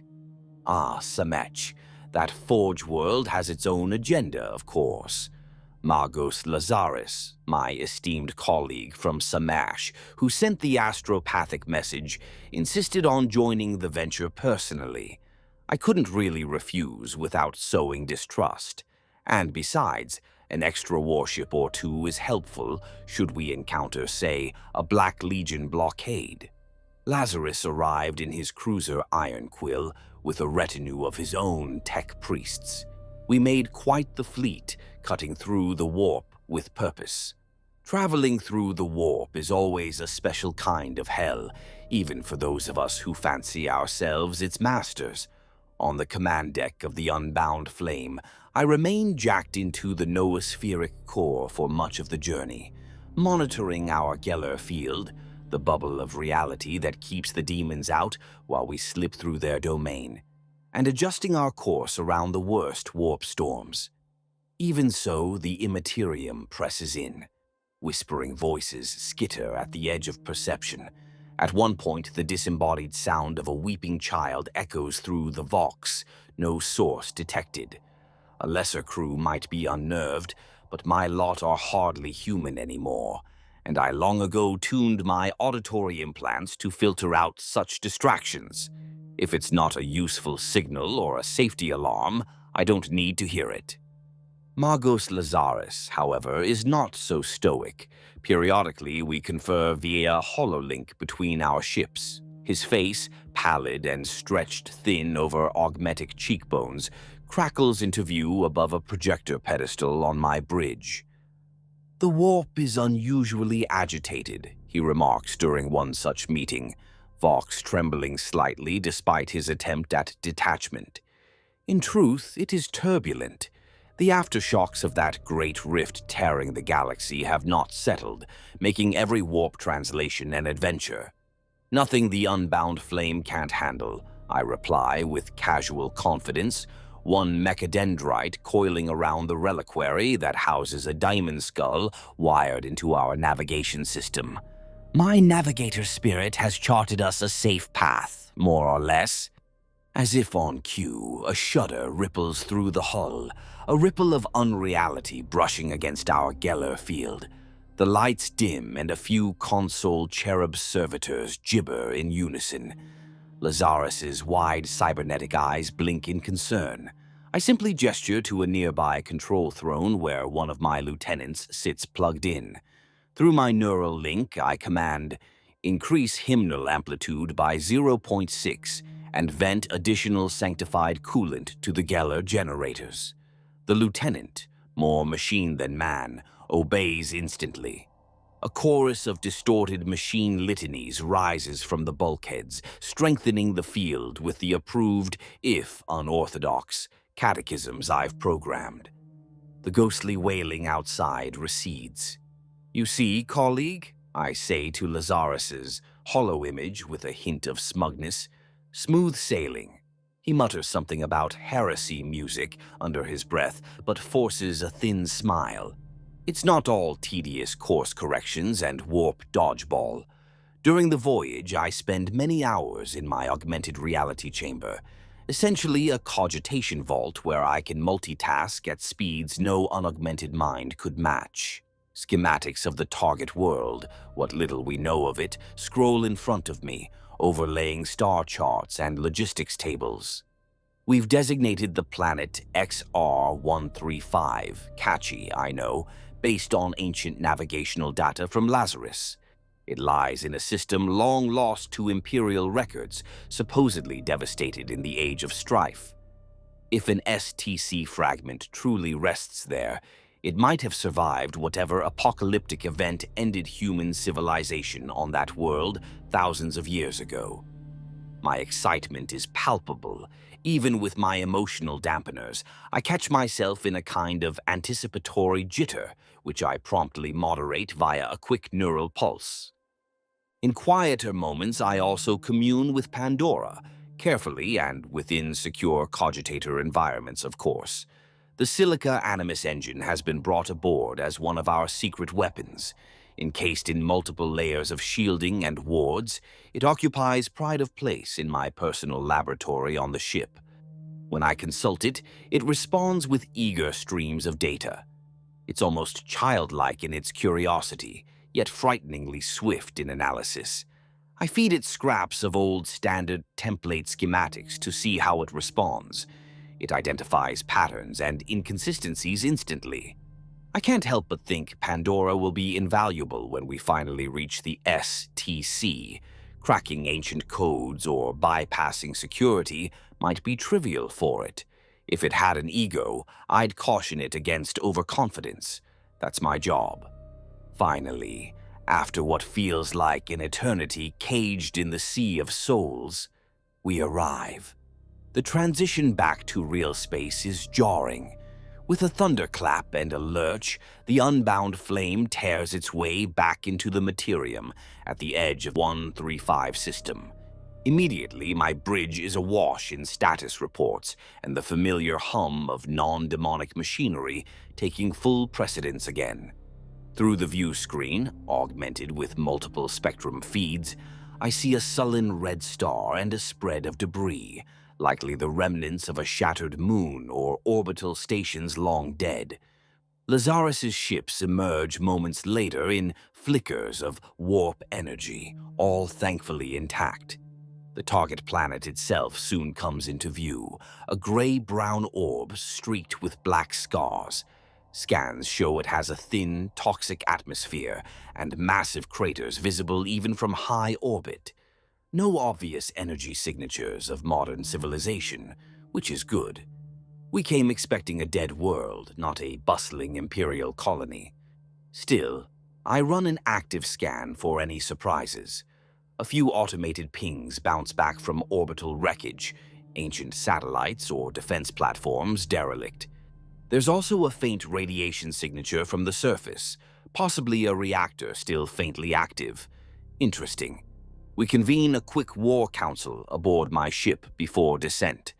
Lazarus and a few of his tech priests shuttle over, and we gather in a strategium chamber around a hololithic projection of XR135. Tiny drone skulls project highlighted zones based on our scans. One area, near the equator amidst the largest ruins, glows blue on the display.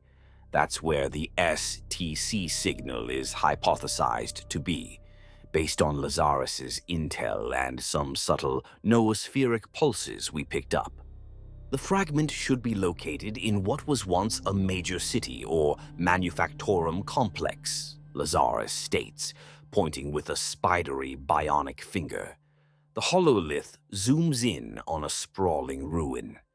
We'll have to land a team here, near this breach in the city wall, and proceed on foot or via crawler to the central vaults. I nod. Our augury suggests the atmosphere is thin, but breathable for short periods with augmentation. Still proceed in full enviro seals. I don't fancy having my lungs melted by whatever poisons linger. That was partly a joke. I don't have lungs per se anymore, just catalytic air exchangers. But some of our Skitarii troopers still have organic bits that could be vulnerable. One of my senior tech guard officers, a hulking cyborg designated Alpha 17, states in monotone, "All combat servitors and Skitarii are prepared for hostile conditions. Environmental adaptation subroutines engaged." Good. My soldiers don't need pep talks, just clear parameters. Lazarus inquires, "And what of external threats? We cannot assume we're alone here." A valid point. The absence of life doesn't mean absence of danger. I've read enough horror reports of dormant automata or guardian constructs ripping apart treasure seekers. I'll deploy a wing of scout servitors and servo skulls ahead of the main team, I reply. They'll map the ruins and sniff out any active defenses or unexpected guests. We have some combat automata on standby for heavy support if needed, and I can't help but let a slight grin creep in.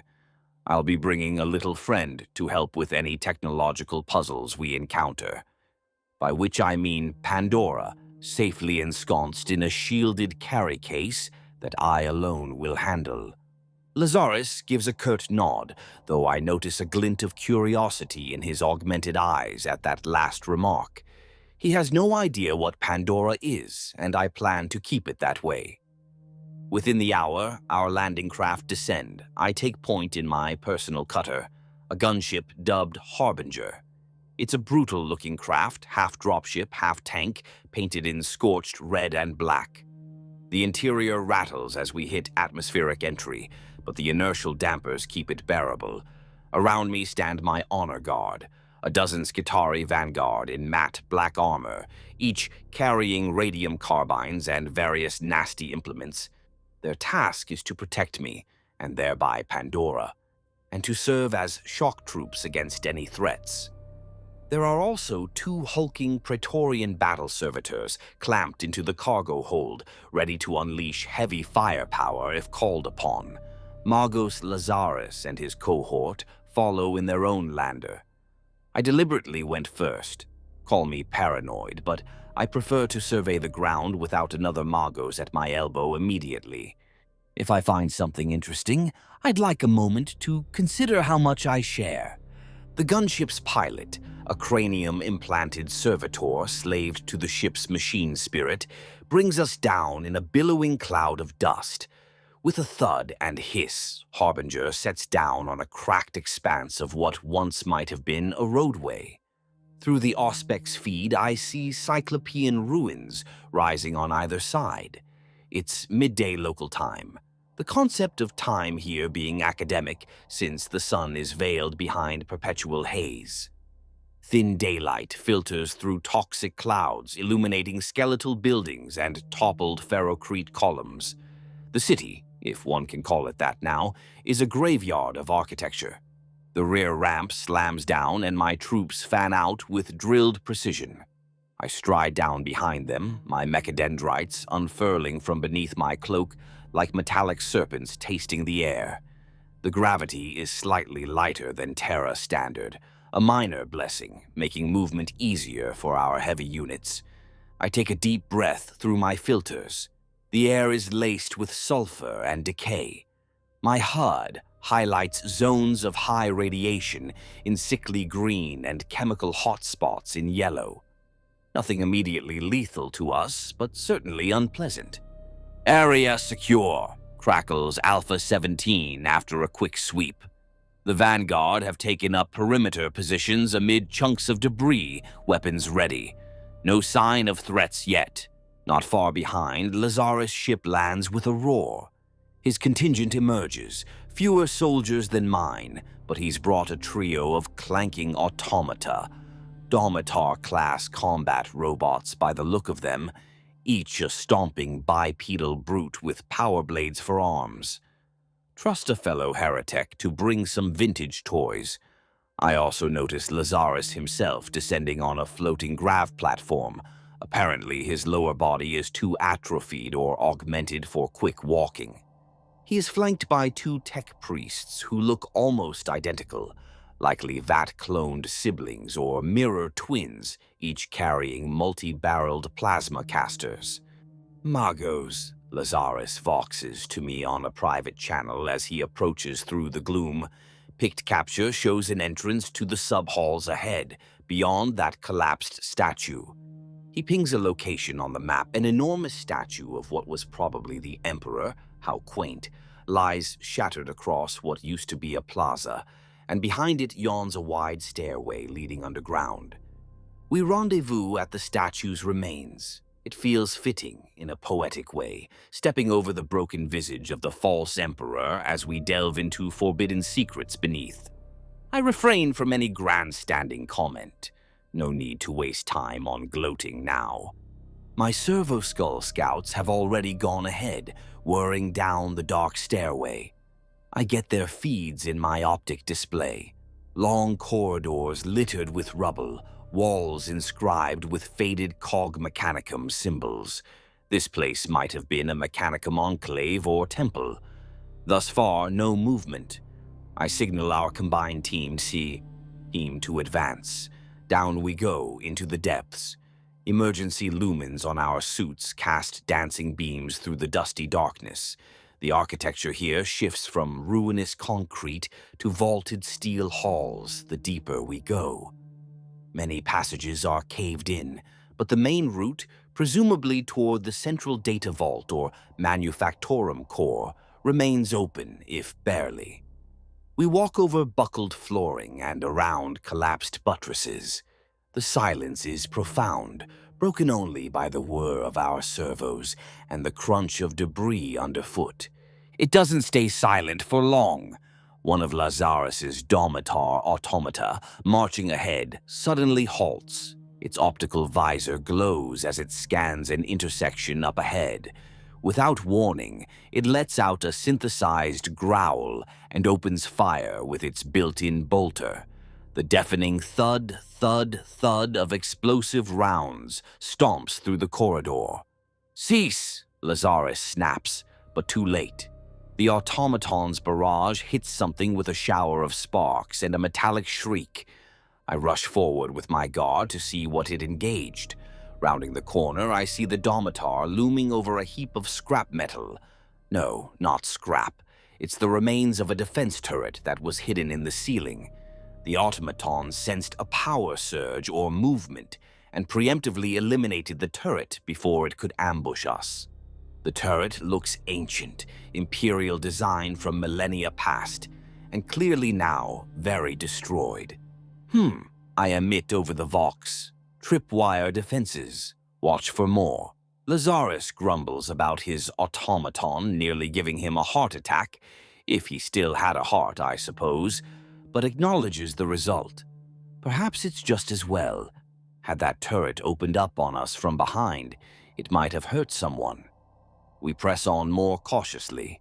I dispatch a couple of my scuttling Silax automata, small spider-like drones, to scout the walls and ceilings for more surprises. They find a few. Indeed, we encounter 2 more dormant gun spirits, which we either disable or avoid triggering.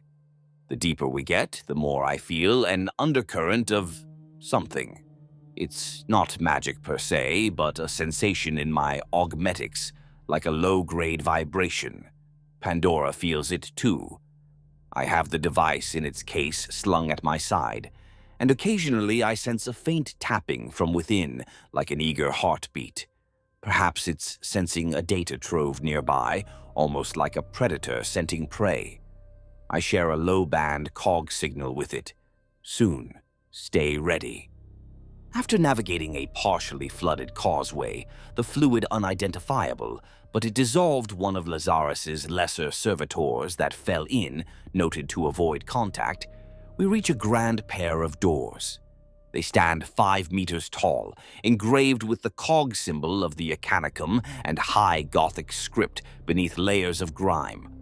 One door is slightly ajar, forced open by some past quake.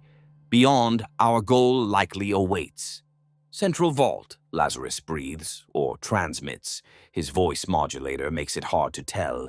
I note the doors show signs of battle, scorch marks and pitted holes. Perhaps this place saw fighting when the world fell. Who knows what breached this sanctum ages ago? I step forward to lead again, no sense letting Lazarus take all the glory. With a gesture, I send a couple of servo skulls through the gap first.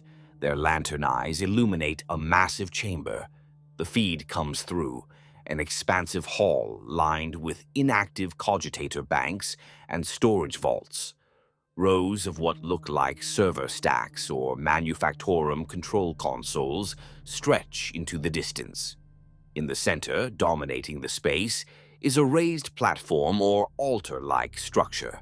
On it sits a cylindrical apparatus about the size of a small shrine, connected to thick bundles of cabling that snake into the floor. I don't want to jinx it, but that looks promisingly STC-ish.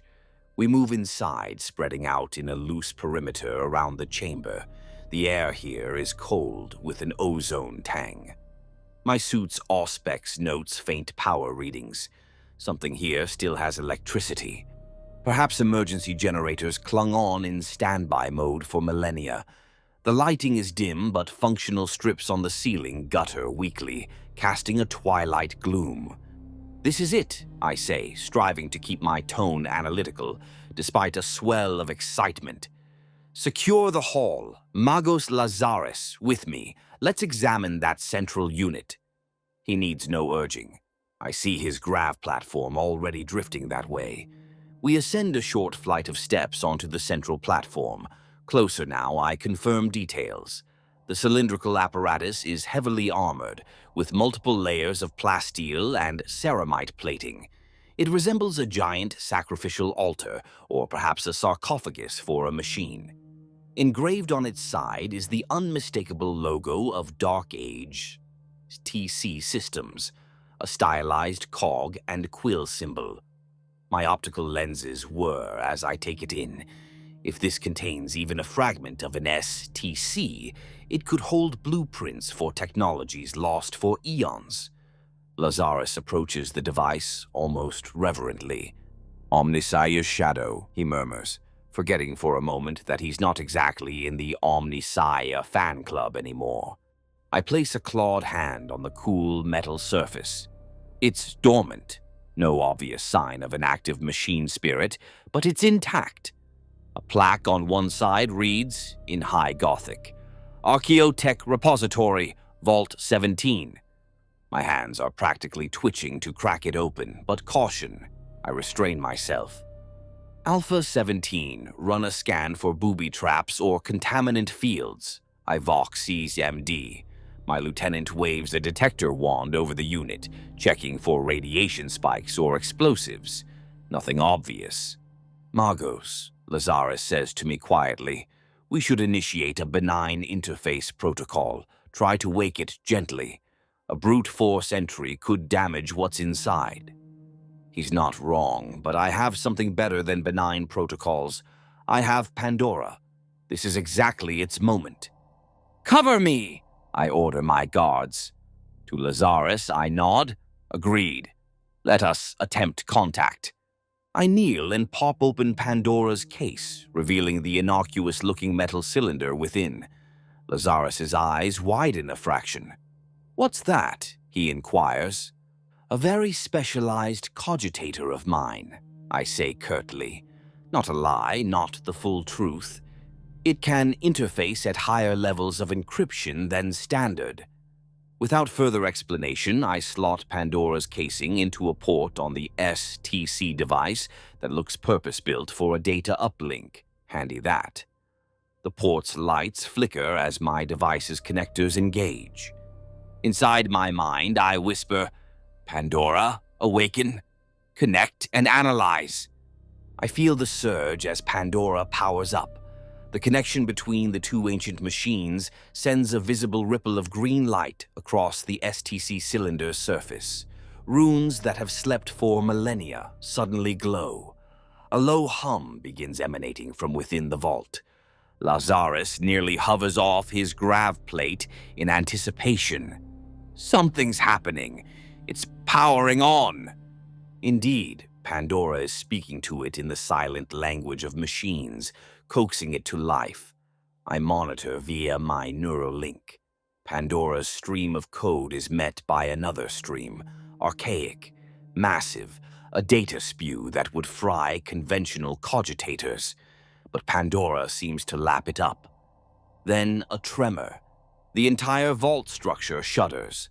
For a half-second, I worry we triggered some self-destruct. But no, it's something else. An external vibration. "Report!" I bark over the comm. Through our perimeter vox, a Skitarius shouts, "Magos, multiple contacts closing in from the corridor we came. Heat signatures and movement." Damnation. "Visual feed now," I demand.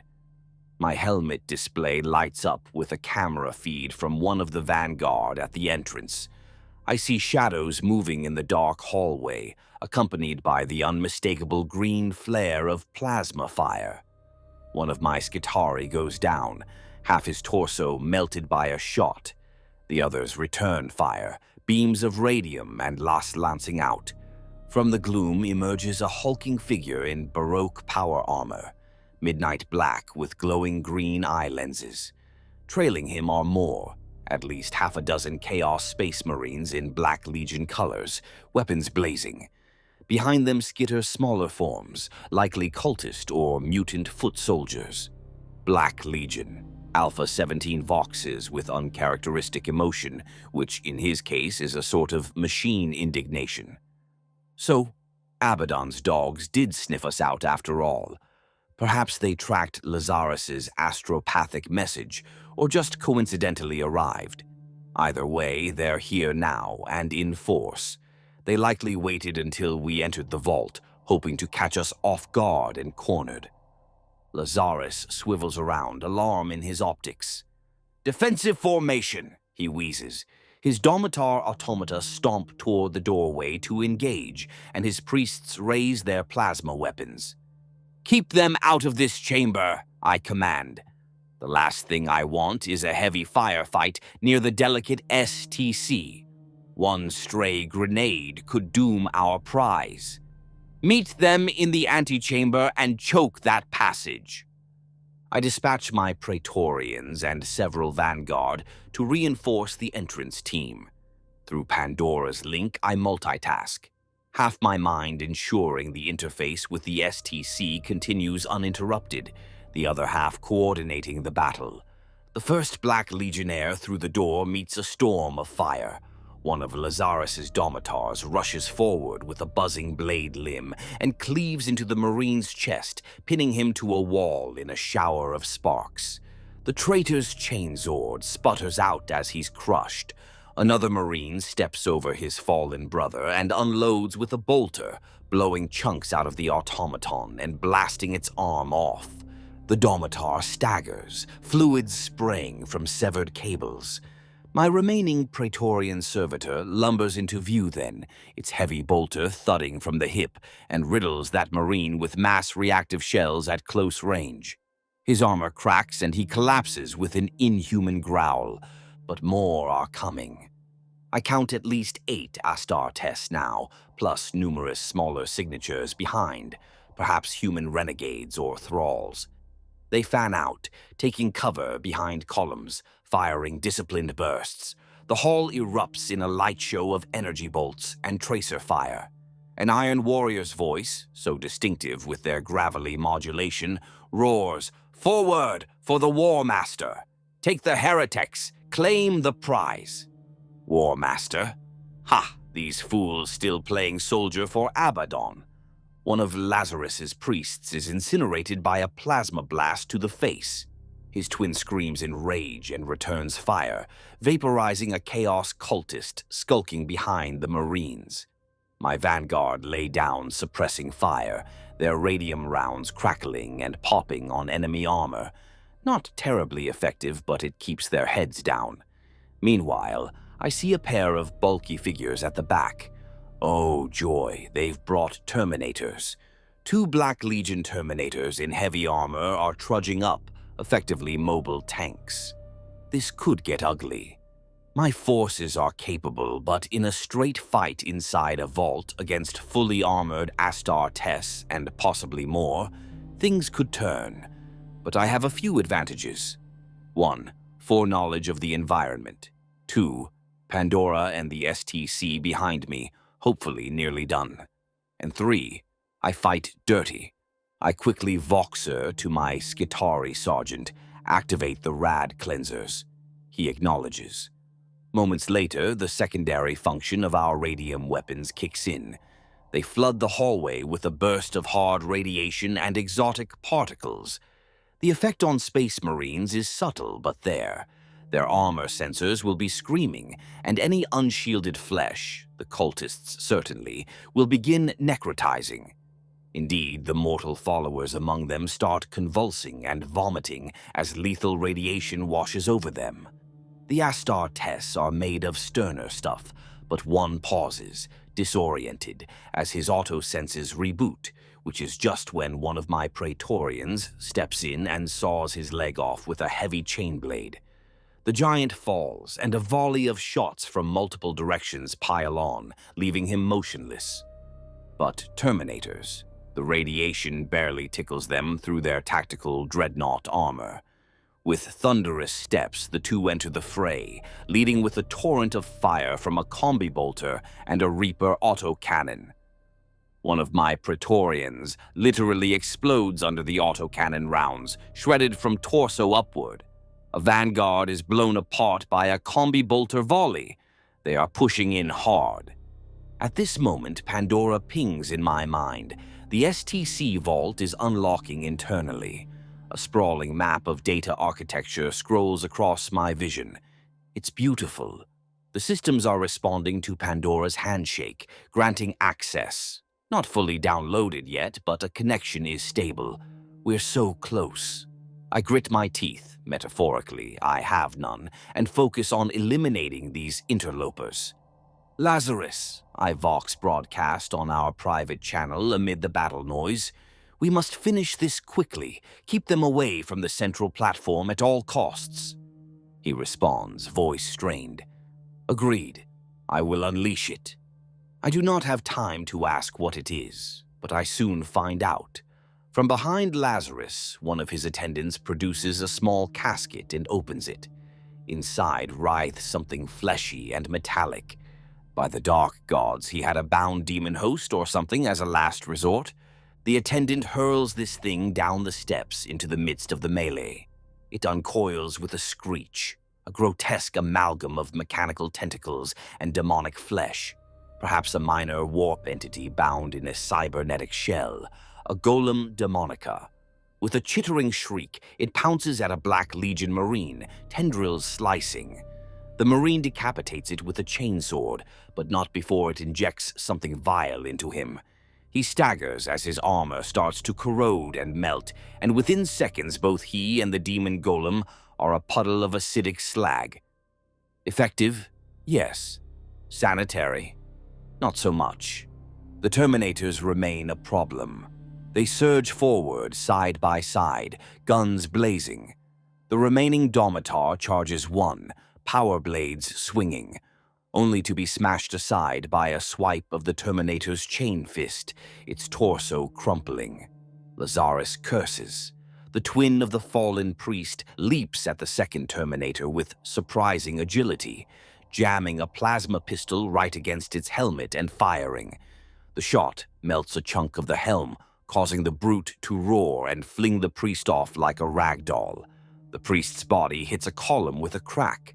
Alive or dead, not sure. Time to tip the scales. I've held back from direct combat in favor of commanding and focusing on Pandora, but desperate times. With a thought, I command the release of my stored Wraithbone Shard, a little trick I picked up from some ill-fated Eldar years back. A compartment in my sleeve ejects a sliver of psychically charged Wraithbone, which I've tuned to a specific frequency. It's essentially a one-shot psychic disruptor. I step forward, mechadendrites raised, and channel a surge of will into the shard. A piercing psychic scream reverberates through the hall. Even those without psychic senses feel an uncomfortable pressure. The immediate effect: the remaining cultists and mortal followers, if any still lingered, drop dead or insane, minds overloaded. The Space Marines falter. Not enough to kill, but it distracts them for a crucial moment. One Terminator actually pauses, gauntlet clutching at his head. Alpha 17 capitalizes on this. He darts behind that Terminator and plants a melter charge on his back. I had my troops carry a few in case we needed to breach vaults, or heavy armor. Clear, he voxes and dives away. The shaped charge detonates in a brilliant flare, punching through the Terminator's rear plating. The hulking traitor collapses forward, smoke billowing from his ruptured suit. The last Terminator, partially blinded by the plasma hit, now finds himself rather alone in the middle of our crossfire. My forces encircle and unleash everything. Dozens of radium rounds, last blasts, and a concentrated multi-melta beam, courtesy of my surviving Praetorian. The Terminator staggers, pieces of armor flying, and finally topples with a ground-shaking thud. As he falls, I am already striding toward him. A tendril from my cloak snakes out, a specialized electro-whip, and lashes onto the fallen giant, sending a final massive volt through his body for good measure. He spasms and lies still. Silence descends save for the crackle of fears and the hiss of sparking wires. "Area secure," comes a panting report from Alpha 17. I survey the carnage. Black-armored corpses and pieces thereof are strewn about. We lost a number of assets, one Praetorian gone, the Domitars wrecked, at least 5 Vanguard and Skitarii slain, not to mention one of Lazarus's priests likely dead and various lesser thralls. Acceptable losses for a prize of this magnitude.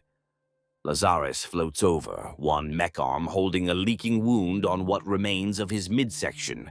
Looks like a bolter graze shredded some of his tubing. The Emperor's lapdogs, here of all places, he spits through his vox. If they knew to come, others may too. We must hurry. He's right. We should assume their arrival may not have been entirely coincidental. Possibly a larger force is in system. Our ships in orbit might be engaging as we speak. A quick noospheric check confirms that one of my frigates reports a skirmish with a Black Legion raider above, presumably what delivered these troops. They've dealt with it, but who knows if more warp signatures will appear. I refocus on the STC vault. Pandora has not been idle. Throughout the chaos, it continued interfacing, unperturbed by the violence. One reason machines are excellent colleagues. Now the cylindrical vault emits a soft chime, and a section of it slides open. Magos. Pandora's dual voice speaks softly into my auditory channel, only I can hear it. Data integration complete. Contained knowledge is extensive. For the first time, I sense something akin to awe from Pandora, as much as it can emote. Extensive knowledge? Oh my. Lazarus sees the vault opening and almost trembles in excitement. A compartment reveals a cluster of crystal data stacks and hollow scrolls. This archaic repository will require careful handling to extract. We have it, I announce, unable to keep a note of triumph out of my tone. My remaining tech priests and troops give either cheers or binary praise over the calm. Even stoic Alpha 17 warbles an excited burst of code.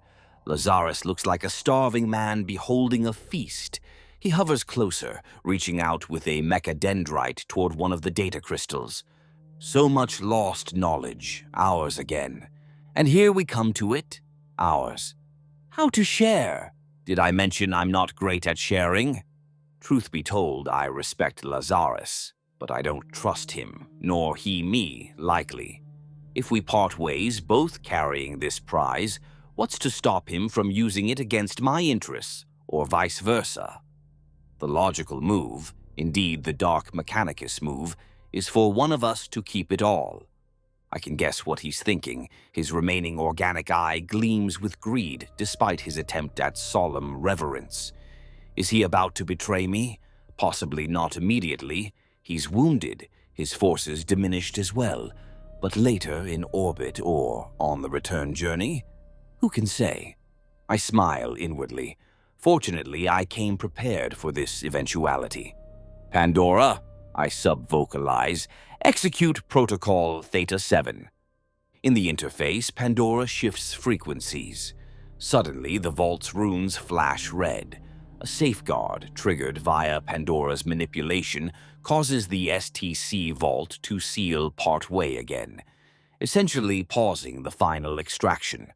Lazarus jolts in alarm. What happened? I put on a concerned tone. Not sure. The system might be reacting to improper handling. I gesture to the data crystal he was about to pluck. Perhaps remove your dendrite. It could be seen as unauthorized access. He retracts his tendril, frustration all over his face. We both stand there. I quickly step forward, ostensibly to inspect the flickering rune panel. That conveniently places me between Lazarus and the open vault. Let me adjust the linking cogitator, I say. He nods, deferential now as I'm the one mid-interface. Perfect.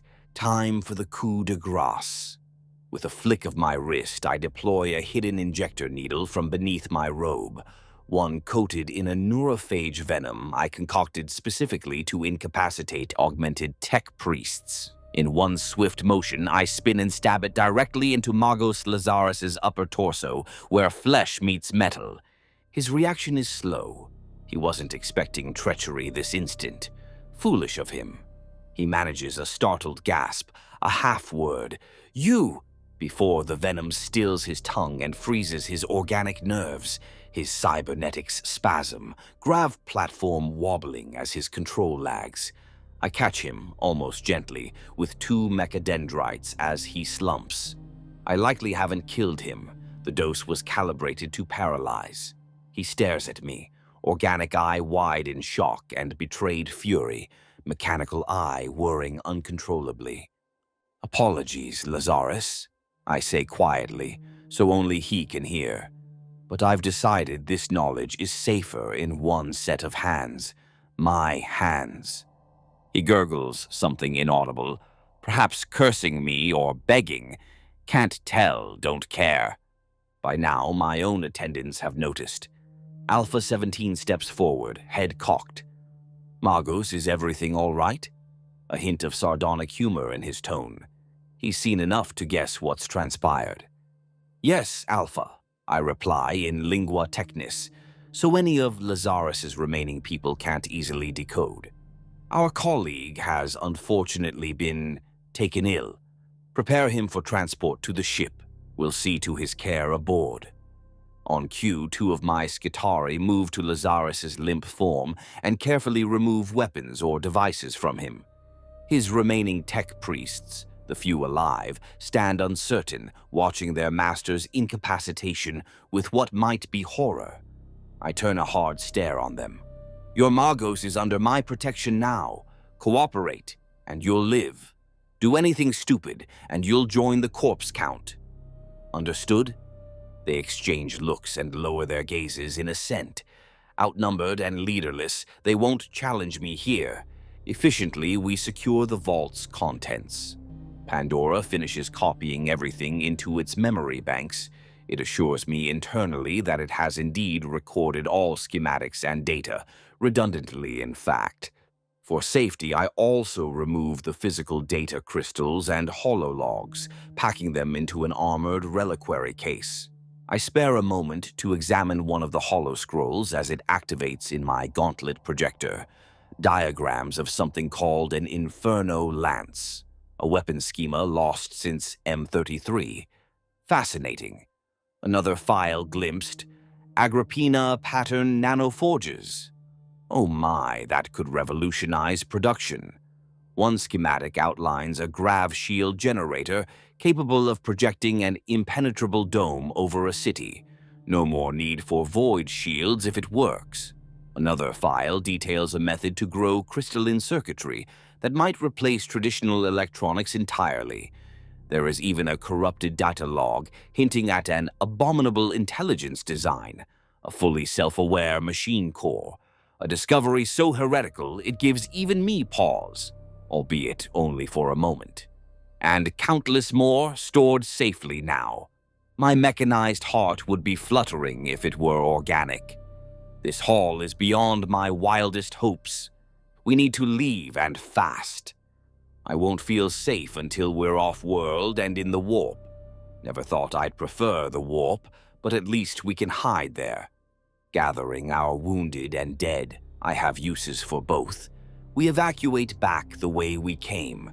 Lazarus is loaded onto a stretcher, still paralyzed. I'll deal with him later. Perhaps I'll keep him in cold storage. Perhaps I'll integrate him into a servitor as a cruel joke. Or maybe, if I'm feeling magnanimous, I'll let him live confined to some menial cogitator cluster. We'll see. The remaining Black Legion bodies we booby-trap with plasma charges. A little surprise should any of their friends come looking. With a thunderous boom behind us, the vault entrance collapses as our charges erase any evidence of what occurred and deny any latecomers the prize. Back on the surface, the sky is darker, the red sun dipping, casting long shadows over the devastated city. Our landers take off without delay, hurtling back to our ships. Sure enough, our picket sensors show a couple more distant blips entering the system, possibly more Black Legion reinforcements or an Imperial scout. No matter, we have what we came for. As the unbound flame ascends to the void, I stand on the bridge, holding the case of STC data like a holy relic. Pandora floats beside it, now disconnected and quiet, but I can sense a lingering satisfaction from the device. It did well. We did well. Lazarus's cruiser, under my guns, wisely swears fealty to me. The second in command on his ship was all too quick to pledge service in exchange for his life. I'll fold their resources into my own for now. Before we translate out of the system, I take one last look at the dead world X 135 on the view screen. Once a cradle of knowledge, then a tomb, now plundered by us. I feel not an inkling of remorse, only triumph and perhaps a sliver of curiosity about its history. That curiosity will be sated once I sift through the hall at my leisure. Our fleet slips into the warp, homeward bound. The journey back to my hell forge is mercifully uneventful. Perhaps the dark gods, pleased with our bloodshed and cunning, smoothed our path. Or perhaps our navigational algorithms were simply that good. When we finally emerge into real space near my domain, I let out a venting sigh of relief. We did it. I did it. The Dark Mechanicus has just become a great deal stronger, or at least I have. In the days that follow back on my forge world, I lose myself in the newly acquired data.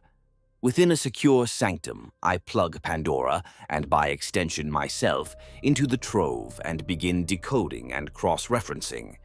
The STC fragment holds schematics for weapons, industrial machinery, even medical tech and farming equipment, a whole cornucopia of human innovation from the Dark Age. Not all of it is applicable. Some requires resources even I can't obtain easily, like star-consuming reactors, and some is redundant with what we already know. But even a fraction of these blueprints could elevate my forge's output to rival any in the Eye of Terror. The thought of churning out archaic plasma weaponry or building nano-forges that self-replicate? Delicious. Of course, I keep this cache secret. Officially, I report to my peers that we recovered some useful archaeotech, but downplay just how much. The fewer who know, the better. Magos Lazarus, not surprisingly, expired on the return journey. A tragic malfunction in his life sustainer, I'm afraid. In truth, I personally pulled the plug when his usefulness ran out. A mercy killing, one might say, since he would never have recovered fully from the neurophage. Rest in pieces, colleague. His remaining followers quietly assimilated into my workforce, or were disposed of if too loyal to him. Samesh will wonder what happened. I'll send a condolences message that a Black Legion ambush took him, and that I avenged him. Mostly true, except the avenging part was... semantics. Standing once more atop my grand observation gantry in my primary forge, I look down at the familiar infernal scene. Slaves toil, furnaces burn, a million moving parts forging instruments of war. But something is different now, an undercurrent of evolution. Already I've set lesser tech priests to begin implementing one of the simpler STC patterns, a more efficient cogitator core design. We'll keep it small at first, quietly upgrading our capabilities until the time is ripe to unveil some grand new weapon that no one will see coming.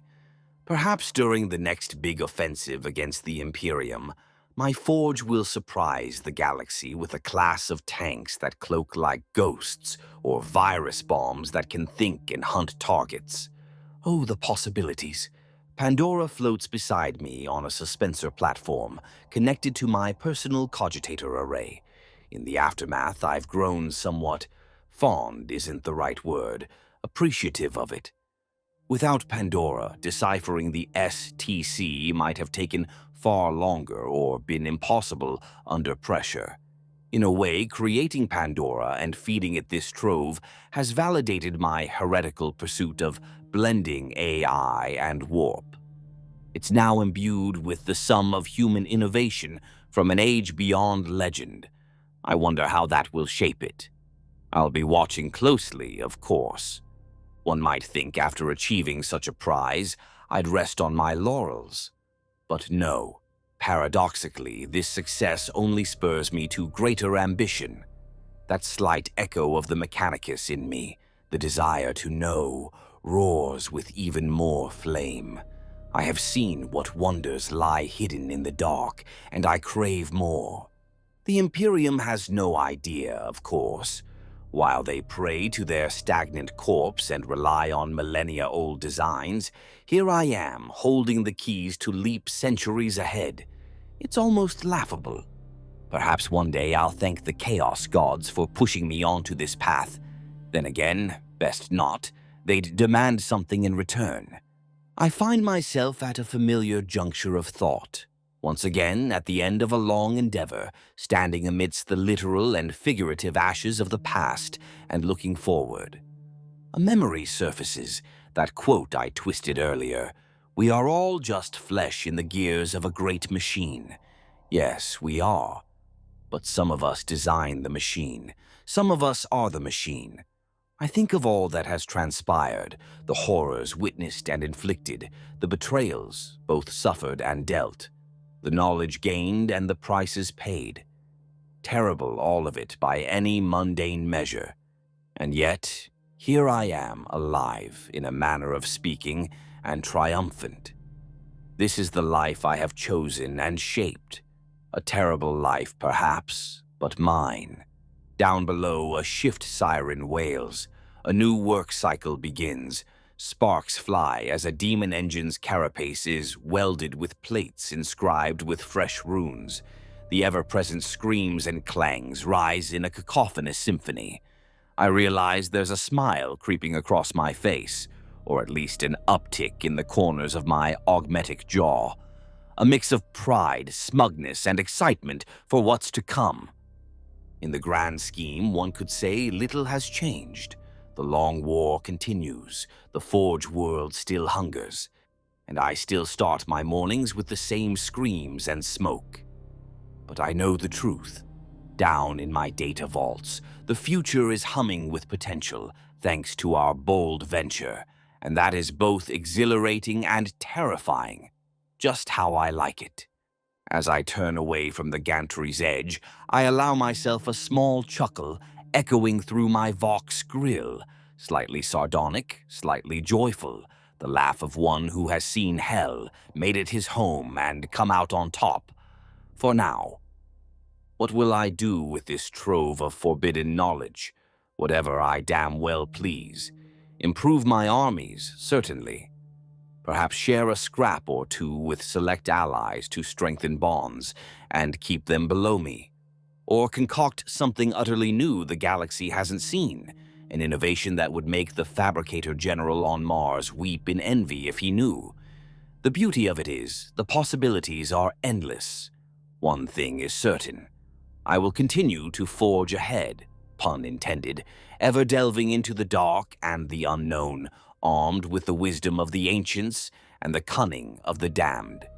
The Imperium won't know what hit it when the Dark Mechanicus unveils our next marvel, and maybe, just maybe, the scales of the Long War will tip a little further in Chaos's favor, courtesy of yours truly. But I get ahead of myself. That's for tomorrow. For now, I have a vault of data to decrypt, a forge to run, and likely a report to deliver to some Chaos Lord who commissioned a batch of weapons. They can wait a tad longer. Genius takes time. As I depart the gantry, limping slightly on my 6 metal legs, one took a ding in the fight and I haven't bothered to repair it yet. A quirky gait is a small price for victory. I feel something almost unfamiliar. A sense of contentment. Twisted and transient, yes, but real. Contentment that, in this horrific existence, I carved out a win. Naturally, it won't last. Nothing does in the warp's embrace. But that's fine by me. If there's one thing this dark journey has taught me, it's that there's always another secret to uncover, another enemy to outwit, another boundary to push. The cycle of horror and discovery goes on, an infinite loop, much like the gears of the great machine grinding forever. And I, the humble, if half-insane engineer of that machine, will keep it running, grease it with blood and oil, and drive it into the future one terrible revolution at a time.